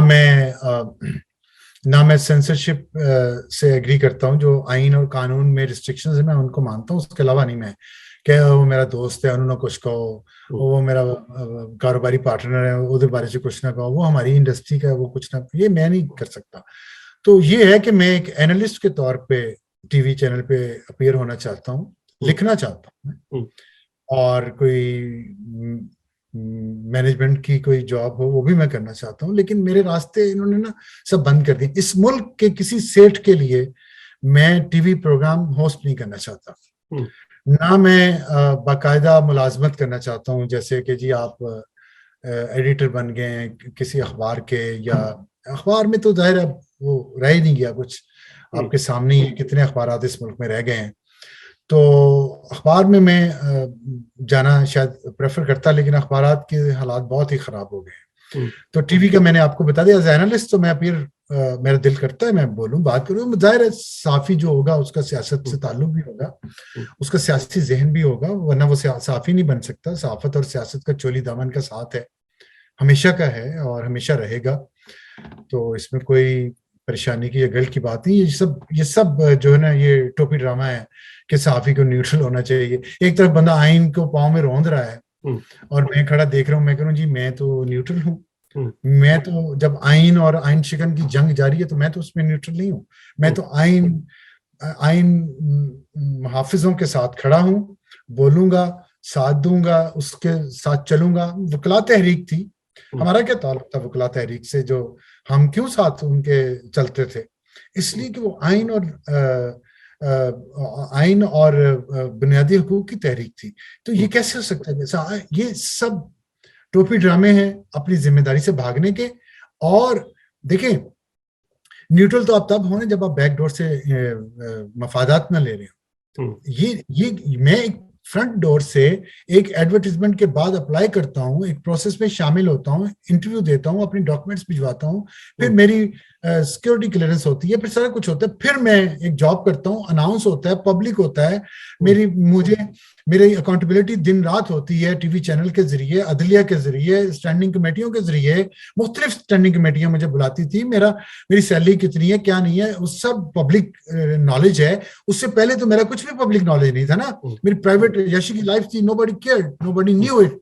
लेकिन इसके बाद मैं माइक्रोस्कोप के नीचे आ गया और फ्रंट डोर से आया। क्यों पागल, मैं अपने खानदान के लोगों के लिए मफादात लेता, पिछले दरवाजे से प्लॉट लेता, कमर्शियल प्लॉट लेता, रेजिडेंशियल प्लॉट लेता, उन पे प्लाजे बनाता, कब्जे कर लेता, लोगों के परमिट दिलवाता, उनके मामला तय करवाता, मिनिस्ट्रियों में पैसे बनाता, मैं पिंडी में कहीं से पैसे लेता, मैं इस्लामाबाद में कहीं से पैसे अलग से मेरे आ रहे होते, सैलरी मेरी अलग से आ रही होती, इंडस्ट्रियलिस्ट मुझे अलग से पैसे भिजवा रहे होते हर महीने, और गाड़ियां मुझे तोहफे में मिल रही होती, फार्म हाउस मुझे तोहफे में मिल रहे होते, फॉरेन ट्रिप्स लग रहे होते रोजाना हर महीने, और वहां पे मैं एक्सोटिक लोकेशंस पे जाके मैं याट पार्टीज करता। तो और कहता, देखें मैं तो बड़ा ऑनेस्ट हूं, मैं तो कुछ सरकारी ओहदा नहीं लिया, मेरी बीवी ने लिया, मेरे बच्चों ने लिया, मेरे चचा ने लिया, मेरे भतीजे ने लिया, मेरे भांजे ने लिया, उसका जिक्र ना करें। वो तो जी, मैं तो देखिए मैंने तो कुछ नहीं लिया। ये क्या मुनाफकत है यार, ये क्या मुनाफकत है? जो बंदा सामने खड़ा होके ट्रांसपेरेंट तरीके से अकाउंटेबल बना के अपने आप को फ्रंट डोर से आ रहा है, उसको तो आप टारगेट किया हुआ है। जो बैक डोर से, साइड डोर से और ब्लैक मनी इकट्ठी करें, टैक्स कितना तो किसी को नहीं पता, इतना कम टैक्स देते हैं, इतनी बड़ी शाहाना उनका लाइफस्टाइल है, वो कैसे मैच करता है? पूछे कभी आपने किसी को देखा है कि इनकम टैक्स नोटिस आया? कभी किसी मीडिया हाउस के मालिक को या एंकर को देखा आपने? कभी कोई टैक्स के मामला इनके सुने? कभी आपने सुना है कि जो गंदे काम करने वाले हैं वो जॉबलेस हुए हों, उनकी कोई उन पे केसेस बने हों, उनको अगवा किया गया हो, उनको घर में घुस के मारा गया हो, उनको गोलियां मारी गई हों, उनको उनके खिलाफ टीवी पे प्रोपेगेंडा किया गया? कभी सुना आपने? क्या उनके are they angels? Are they? बिल्कुल नहीं। तो फिर उनके लिए क्यों कुछ नहीं? सिर्फ उन लोगों पे क्यों है जो तनकीद करते हैं, जो क्वेश्चंस करते हैं, जो सवाल उठाते हैं, जो ताकतवर के गलत काम पे क्वेश्चन उठाते हैं या उसकी बात नहीं मानते, उनके लिए सब कुछ क्यों है? वो फ्रंट डोर से भी आए तो तनकीद, बाकी लोग अपनी पूरी फैमिली को बैक डोर से ले जाएं तो नो प्रॉब्लम। अभी जितनी अपॉइंटमेंट हो रही हैं, आपके ख्याल में ये जितने भी आप देख लें, जितने मशीर लगाए हैं इन्होंने, जितने हेड ऑफ लगाए हैं मुख्तलिफ डिपार्टमेंट्स के, कौन सा प्रोसीजर, कौन सा प्रोसेस फॉलो हुआ, कौन सी अदालत ने उन पे एक्शन लिया? ये पेंडोरा आया है ना। क्या अब सुप्रीम कोर्ट के जजेस हेल्प खा के सो रहे हैं? अब नहीं उन्हें नजर आया? अब खोसा कोई नहीं है वहां पे जो कॉल करके कहे आओ भाई मेरे पास। किधर है हम मौजूदा खोसेस, किधर है? पूछे ना आसिफ खोसा को किस कानून और किस एथिक्स ने इजाजत दी थी कि वो एक सियासी लीडर को कहे आओ मेरे पास? कैमरा चेयरमैन अगर किसी सियासी लीडर को आओ मेरे पास, तो ये इन्होंने ना मातम कर करके अपना टीवी कैमरा ही तोड़ देना था। सुप्रीम कोर्ट के जज कर रहे हैं, इन्हें कुछ नहीं नजर आ रहा। तो ये फर्क है। ये जो है ना, ये के कमजोर पे चढ़, पंजाबी है ना, माड़े ना तगड़े ना लड़ना नहीं तो लिस्से को डरना नहीं। ये है हमारा मीडिया। इस मीडिया का हिस्सा मैं नहीं बनना चाहता। वैसे ऑफर्स हुई है आपको कोई मुल्की इदारों की तरफ से या गैर मुल्की इदारों की तरफ से? जीरो। पहले हुई थी जब मैं निकला हूं, तो मुझे आज टीवी ने ऑफर की थी कि आप आए और प्रोग्राम शुरू कर लें। मैंने कहा जी मैं मुनासिब नहीं समझता, मैं कॉन्फ्लिक्ट ऑफ इंटरेस्ट समझता हूं कि मैं रेगुलेटर आऊं और मैं अब आके दोबारा उन्हीं में से एक पे फिर बैठ के टीवी शो करना शुरू कर दूं। कोड ऑफ एथिक्स में इम्प्लीमेंट करता था, अब मैं खुद ऐसी बात करूं तो वही मेरे खिलाफ होगा। मेरे लिए मुनासिब, मैं अखलाकी तौर पे नहीं समझता, या मैं समझ रहा मैं कमजोर आदमी हूं, मैं नहीं ये कर सकता। तो लेकिन उसके बाद मैंने लिखने की कोशिश की। मैं लिखना चाहता था, लिखना मेरा पैशन है। मैं लिखने की कोशिश बहुत की, बहुत इदारों से, पाकिस्तानी इदारों से भी और गैर मुल्की इदारों से भी। मैंने बहुत जो पाकिस्तान में मौजूद हैं या जिनकी यहाँ पे पढ़ी जाती हैं, उन सब ने मुझे इनकार कर दिया। उन सब ने कहा कि पाकिस्तानियों ने कहा अभी हालात ठीक नहीं है, तो कुछ अरसे बाद देखेंगे। जो गैर मुल्की थे उन्होंने कहा जी कि हमने पाकिस्तान में काम करना है, हमने वहां रहना है, आपको रखेंगे तो हमारी वहां सर्वाइवल मुमकिन नहीं है, तो देख लें। और फिर उसके बाद कोई टीवी चैनल का एंकर मुझे बुलाता है, मतलब एज एनालिस्ट भी नहीं, मुझे एज कमेंटेटर भी नहीं मुझे बुलाते, ये उसमें पेमेंट तो कोई नहीं होनी ना। तो लेकिन और मैं एक एनालिस्ट रहा भी हूँ भी एनालिस्ट, मतलब मैं हर न्यूज़पेपर में और टीवी चैनल पे एनालिसिस देता रहा हूँ। तो मैं कोई 70 साल की उम्र में रिटायरमेंट बेनिफिट्स लेके तो नहीं एनालिस्ट बना ना। तो अभी लेट 50s में भी मैं अगर इतना हूँ तो अल्लाह का शुक्र है। इसका मतलब है कि मैंने कुछ तो किया है जो इतने ताकतवर लोगों को मुझसे खौफ महसूस होता है। तो ये है मेरी तो अगर मुस्लिम लीग नून की हुकूमत दोबारा बनी तो क्या उसमें कोई ओहदा आपको ऑफर हुआ तो आप कबूल करेंगे? मेरा नहीं ख्याल कि मैं इस स्टेज पे कोई भी ऐसा बात कर सकता हूँ या करने की पोजीशन में हूँ। कब बनती है नहीं बनती, और वो क्या कहेंगे क्या नहीं करेंगे, ये मेरा दिमाग अभी इस तरफ जा ही नहीं रहा, ना मैंने सोचा है। मैं बहुत सोच समझ के फैसला करता हूँ। आपको यकीन नहीं आएगा, मैं पैमरा चेयरमैन ज्वाइन करने का फैसला उस वक्त किया जब नवाज शरीफ की हुकूमत के तकरीबन 3 साल मुकम्मल हो चुके थे, अगर आपको याद हो। तो आपका ख्याल है कि वो पहली दफा नवाज शरीफ ने तो नहीं मुझे कहा था, मुझे तो वो पिछले हुकूमत में आने से पहले का कह रहे थे, 4-5-6 साल से कह रहे थे। मैंने जहन बनाने में बहुत टाइम लेता हूँ, बहुत सोचता हूँ कि मुझे क्या करना है क्या नहीं करना। मैं अभी तो मैं जो इस नजरिए पे चल रहा हूँ, मेरे लिए नजरिया सबसे अहम है। मेरे लिए अपनी जिंदगी, अपनी जॉब, अपनी सर्वाइवल, ये चीजें इंपॉर्टेंट नहीं है। मेरे पास कुछ सेविंग थी, प्रॉपर्टीज थी, मैं बेच चुका हूँ, और 1-2 रही हैं वो भी बेच दूंगा। मैं इंशाल्लाह इज्जत आबरू के साथ जिंदगी रहूंगा। मेरे कुछ लोन है जो मैं डिक्लेयर कर रहा हूँ हर साल अपने इनकम टैक्स रिटर्न्स में, वेल्थ टैक्स रिटर्न में। तो मैंने बड़ा अपना अकाउंट साफ रखा हुआ है, अल्लाह का शुक्र है। मैं सर्वाइवल अल्लाह ताला मेरी करवा दे इज्जत के साथ। मुझे ये चीजें तो मामूली चीजें हैं कि वो आए तो वो आए तो वो ओहदे शोदे। आप देखें, अवैस आपने लाहौर में जर्नलिज्म किया, मैं आपको बताऊं इस्लामाबाद में जो रिपोर्टर होता है ना, इस्लामाबाद का रिपोर्टर, ये अल्लाह की रहमत होती है जो बन जाए। उसको रहमत के तौर पे आप इस्तेमाल करते नहीं करते, ये आप पे डिपेंड करता है। इतना एक्सपोजर है, आप इस्लामाबाद पाकिस्तान का फेडरल कैपिटल है, इसमें आप रिपोर्टिंग कर रहे हो, आपको इतना एक्सपोजर मिलता है, आप इतनी हकीकतें इतने करीब से देख लेते हैं कि ये ओहदे, ये फार्म हाउसेस, ये दौलत, ये टशन, ये सब आपको मामूली चीजें लगती हैं, कुछ भी नहीं है। ये मुझे नहीं समझ, ये इस्लामाबाद के मुझे नहीं समझ आ रही रिपोर्टर्स को क्या इतना फैसिनेट करती है ये चीजें, ये ओहदे, ये पोजीशनें, ये कुछ भी नहीं है यार। एक रिपोर्टर खड़ा होकर सवाल पूछता है ना, तो परवेज मुशर्रफ जैसे जालिम मिलिट्री डिक्टेटर्स की टांगें कांप रही होती थी। इतना सच में इतनी ताकत होती है। रिपोर्टर से बड़ी पोजीशन कोई नहीं है, रिपोर्टर से बड़ा ओहदा कोई नहीं है। इंडिपेंडेंट रिपोर्टर से जो अपना घर अपनी हलाल की कमाई से इज्जतदार तरीके से चला सकता है ना, इससे बड़ी नेमत कोई नहीं है। ये मेरी तमाम लोगों को, जर्नलिस्टों को ये नसीहत समझ लें। मैं बड़ा हूं अब उनसे, और मैंने ये देखा हुआ है करके, हलाल के रिस्क की आपका घर अच्छे तरीके से चल रहा है और आप इज्जत से रह रहे हैं, अपने बच्चों को इज्जत से पढ़ा रहे हैं और उनके जरूरियात का ख्याल कर रहे हैं ना, यू आर बादशाह। नो जनरल, नो जज, no media tycoon can even imagine that paradise that reporter is living. हाँ, लेकिन माली मामला जो हैं वो उसके हल हो रहे हैं, अभी तो बहुत हालात खराब। तो इसी से ये ज़िमनी सवाल पैदा होता है कि अब जो मीडिया के अंदर पोलराइजेशन हो गई है, और आप इसको यकीनन मॉनिटर करते हैं कि कुछ लोग जो हैं वो हुकूमत के भोंपू बने हुए हैं, कुछ एस्टैब्लिशमेंट के बने हुए हैं, कुछ सियासी जमातों के बने हुए हैं, आप इसको कैसे देखते हैं और आपको लगता है कि ये सिचुएशन आगे जाके बेहतर होगी या मजीद खराब होगी? देखिए, मैं तो ये समझता हूँ कि हर एक का हक है, हम्म, उसने जिस भी नजरिए पे चलना है वो चले, हम्म, लेकिन वो डिक्लेयर करके चले। हम्म, अखलाकियात का तकाजा जी। आप प्रोफेसर हैं, अमेरिका में पढ़ाते हैं आप, और जर्नलिज्म भी पढ़ा रहे हैं ना? जी जरूर। जर्नलिज्म आप मुझे बताएं एथिकली, क्या न्यूयॉर्क टाइम्स अपने कार्ड टेबल पे नहीं रखता?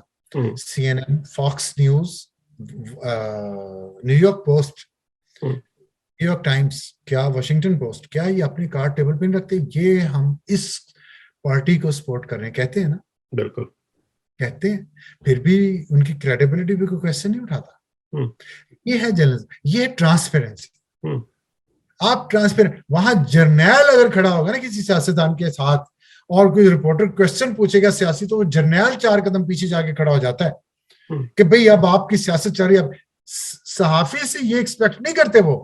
हम्म, आप हमारी हम मुनाफिकत का आलम देखें, जर्नैल और जज दोनों सियासत कर रहे होते हैं, अमली सियासत कर रहे होते हैं, उनको कोई कुछ नहीं कहता।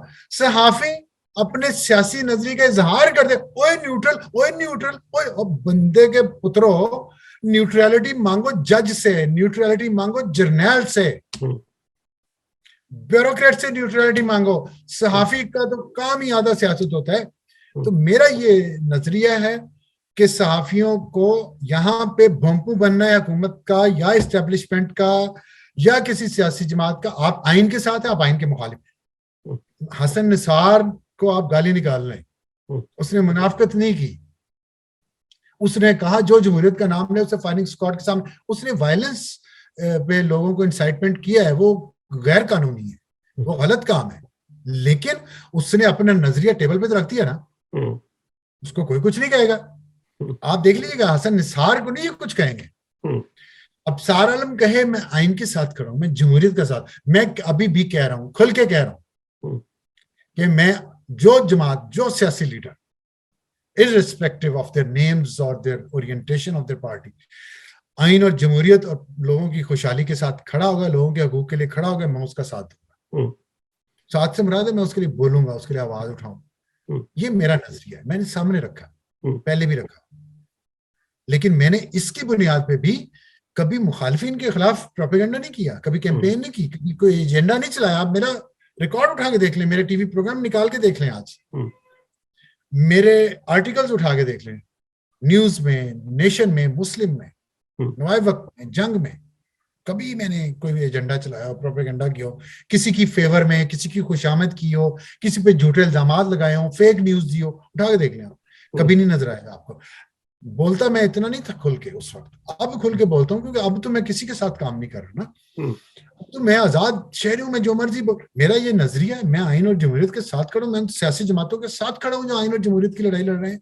मैं कह रहा हूं खुल के, हम्म, ये देखें, मैं हल्फिया ये बयान दे रहा हूं, ये लोग भी देना, हम्म, ये लोग कहें कि ये आइन और जमहूरियत के मुखालफत है, मुखालिफ है। ये नहीं चाहते इस मुल्क में आइन और जमहूरी निजाम चले। ये चाहते हैं कि यहाँ एक मिलिट्री डिक्टेटर हो, वो लोगों को फांसियां लगाए, वो लोगों को जैसे चाहता है वो चलाए, हम्म, अपने उसके दिल में, दिमाग में जो बात आती है उसके मुताबिक चलाए। वो 5,000 लोगों की जो लिस्ट बनाई हुई है, वो हम्म, उनको कत्ल कर दे, मैं इस पे बिलीव करता हूं, ये कहे ना, हम्म, ये कहें। यहाँ पे मीडिया नहीं होना चाहिए, यहाँ पे नॉर्थ कोरिया का मीडिया होना चाहिए, ये कहें। क्यों नहीं कहते? हम्म, क्यों नहीं कहते, मैं बताता हूँ क्यों नहीं कहते। क्योंकि इनके मफादात मगरबी ममालिक में हैं, जहां पे आइन और जमहूरियत, जहां पे ये बातें यहाँ इस तरह की करके वहां अपनी लूटी हुई दौलत जाके इंजॉय नहीं कर सकते। हम्म, न जज, न जर्नैल, न जर्नलिस्ट। हम्म, इसलिए ये मुनाफिकत का लबादा हमारे यहाँ सामने बाहर की दुनिया के लिए उड़ा है हम्म, कि बोलेंगे नहीं, लेकिन हमारे जैसे लोगों पे अटैक करेंगे हम्म, जो आइन और जमहूरियत की खुल के बात करते हैं। हमें गैर मुल्की एजेंट कहेंगे, और भाई मेरी ना प्रॉपर्टी वहां, ना मेरा कोई वहां पैसा जमा, ना अकाउंट जमा, ना बच्चे वहां, लेकिन मैं गैर मुल्की एजेंट हूं। आपका बिजनेस भी वहां पे है, आपकी पूरी फैमिली हम्म, वहां पे है, बहन भाइयों की फैमिली भी वहां पे हम्म, बिजनेस कर रहे हैं, जायदादें हैं, हम्म, बहुत सेंसिटिव पोजीशंस पे आप काम कर रहे हैं, सर्विंग है। लेकिन आप मुझे पता नहीं, मैं नहीं हूं। हम्म, कैसा लतीफा है? आप इसको रिवर्स करके अमेरिका में देख लें, अमेरिका में एक जर्नलिस्ट और एक जर्नैल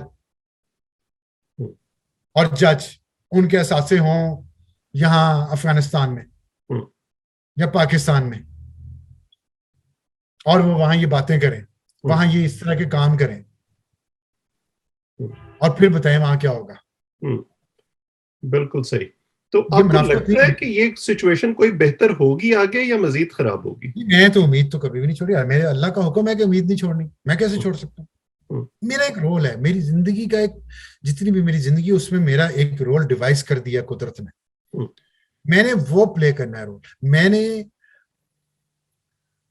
कोई इनकलाब नहीं लाना, मैंने कोई यहाँ पे जमीन आसमान एक नहीं कर देने, मेरा अल्लाह ने एक रोल मुतय्यन कर दिया है, मुझे वो रोल अदा करना है, मुझे अपनी बारी देनी है या लगानी है, लेनी है, और मैंने आगे चले जाना है। उसके बाद एक नई जनरेशन ने आ जाना है, फिर उन्होंने रोल प्ले करना है उसी तरह जिस तरह मुझसे पहले मेरी जनरेशंस ने, आपकी जनरेशंस ने अपना अपना रोल प्ले किया और आगे चलेगी।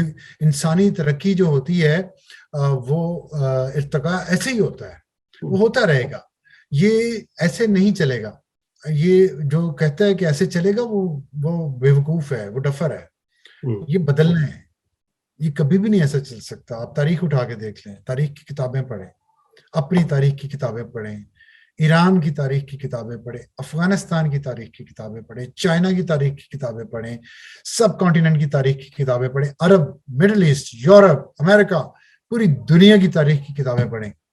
ऐसा नहीं चलता, जुल्म का निजाम, बेइंसाफी का निजाम नहीं चलता। और जो ये समझता है कि ये निजाम जुल्म और नाइंसाफी का नहीं है, वो जाहिल है, और उस जहालत भी नहीं चल सकती सारी उम्र। ये जुल्म और नाइंसाफी का निजाम है, ये हमारे मजहब के खिलाफ है, ये हमारे आइन के खिलाफ है, ये नहीं चल सकेगा। कुछ अर्सा चलेगा, हमें सजा मिल रही है, हमें ये जो मुझ पे हमला हुआ है, या मुझ पे जो जिस गुजर रही है, या जो दूसरे लोगों पे गुजर रही है, ये हमारे गुनाहों की सजा है, ये हमें मिलनी चाहिए। हमारी अटोनमेंट इसी में होगी। We need to suffer, we need to go through this hell। इस पुलसरात से गुजरना है हमें, हौसले के साथ, इस उम्मीद के साथ कि इस पुलसरात के बाद एक जन्नत है। इस मुल्क के अवाम ने भी ऐसे नहीं रहना। हम भी दुनिया में बहुत खुशहाल होते थे कभी, जैसा कि मैंने आपको बताया, 17वीं 18वीं सदी तक। तो ये जो कॉलोनियलिज्म है और न्यो कॉलोनियलिज्म है, और उनके जो ब्राउन एजेंट हैं इस मुल्क में, ये हमेशा नहीं चल सकेंगे। हमें गोरा खुद यहाँ पे कितने साल कर गया, उसके बाद जाना ही पड़ा ना, इनको भी जाना पड़ेगा, उसी देश में जाएंगे। ये भी यहाँ रहेंगे तो बराबरी के साथ रहेंगे, वरना नहीं रह सकते। बिल्कुल सही। और जैसे फैज साहब ने कहा था कि लाजिम है हम देखेंगे, तो हम भी देखेंगे, और उम्मीद जैसे आपने कहा उसका दामन तो नहीं छोड़ना चाहिए कभी भी। आज की नशिस्त बहुत तवील हुई और आपने बहुत खुल के बातें की। देखने वाले जो हैं वो इसमें से अपने नताइज खुद निकाल लेंगे और बहुत सारी चीज़ें समझ भी जाएंगे। आपसे इस वादे के साथ कि आप आइंदा भी कभी कभार आते रहेंगे। आज आपका शुक्रिया अदा करते हैं। जो लोग इसको देख रहे हैं वो चैनल को सब्सक्राइब करें ताकि ऐसे मेहमानों से आपकी आइंदा भी मुलाकात होती रहे।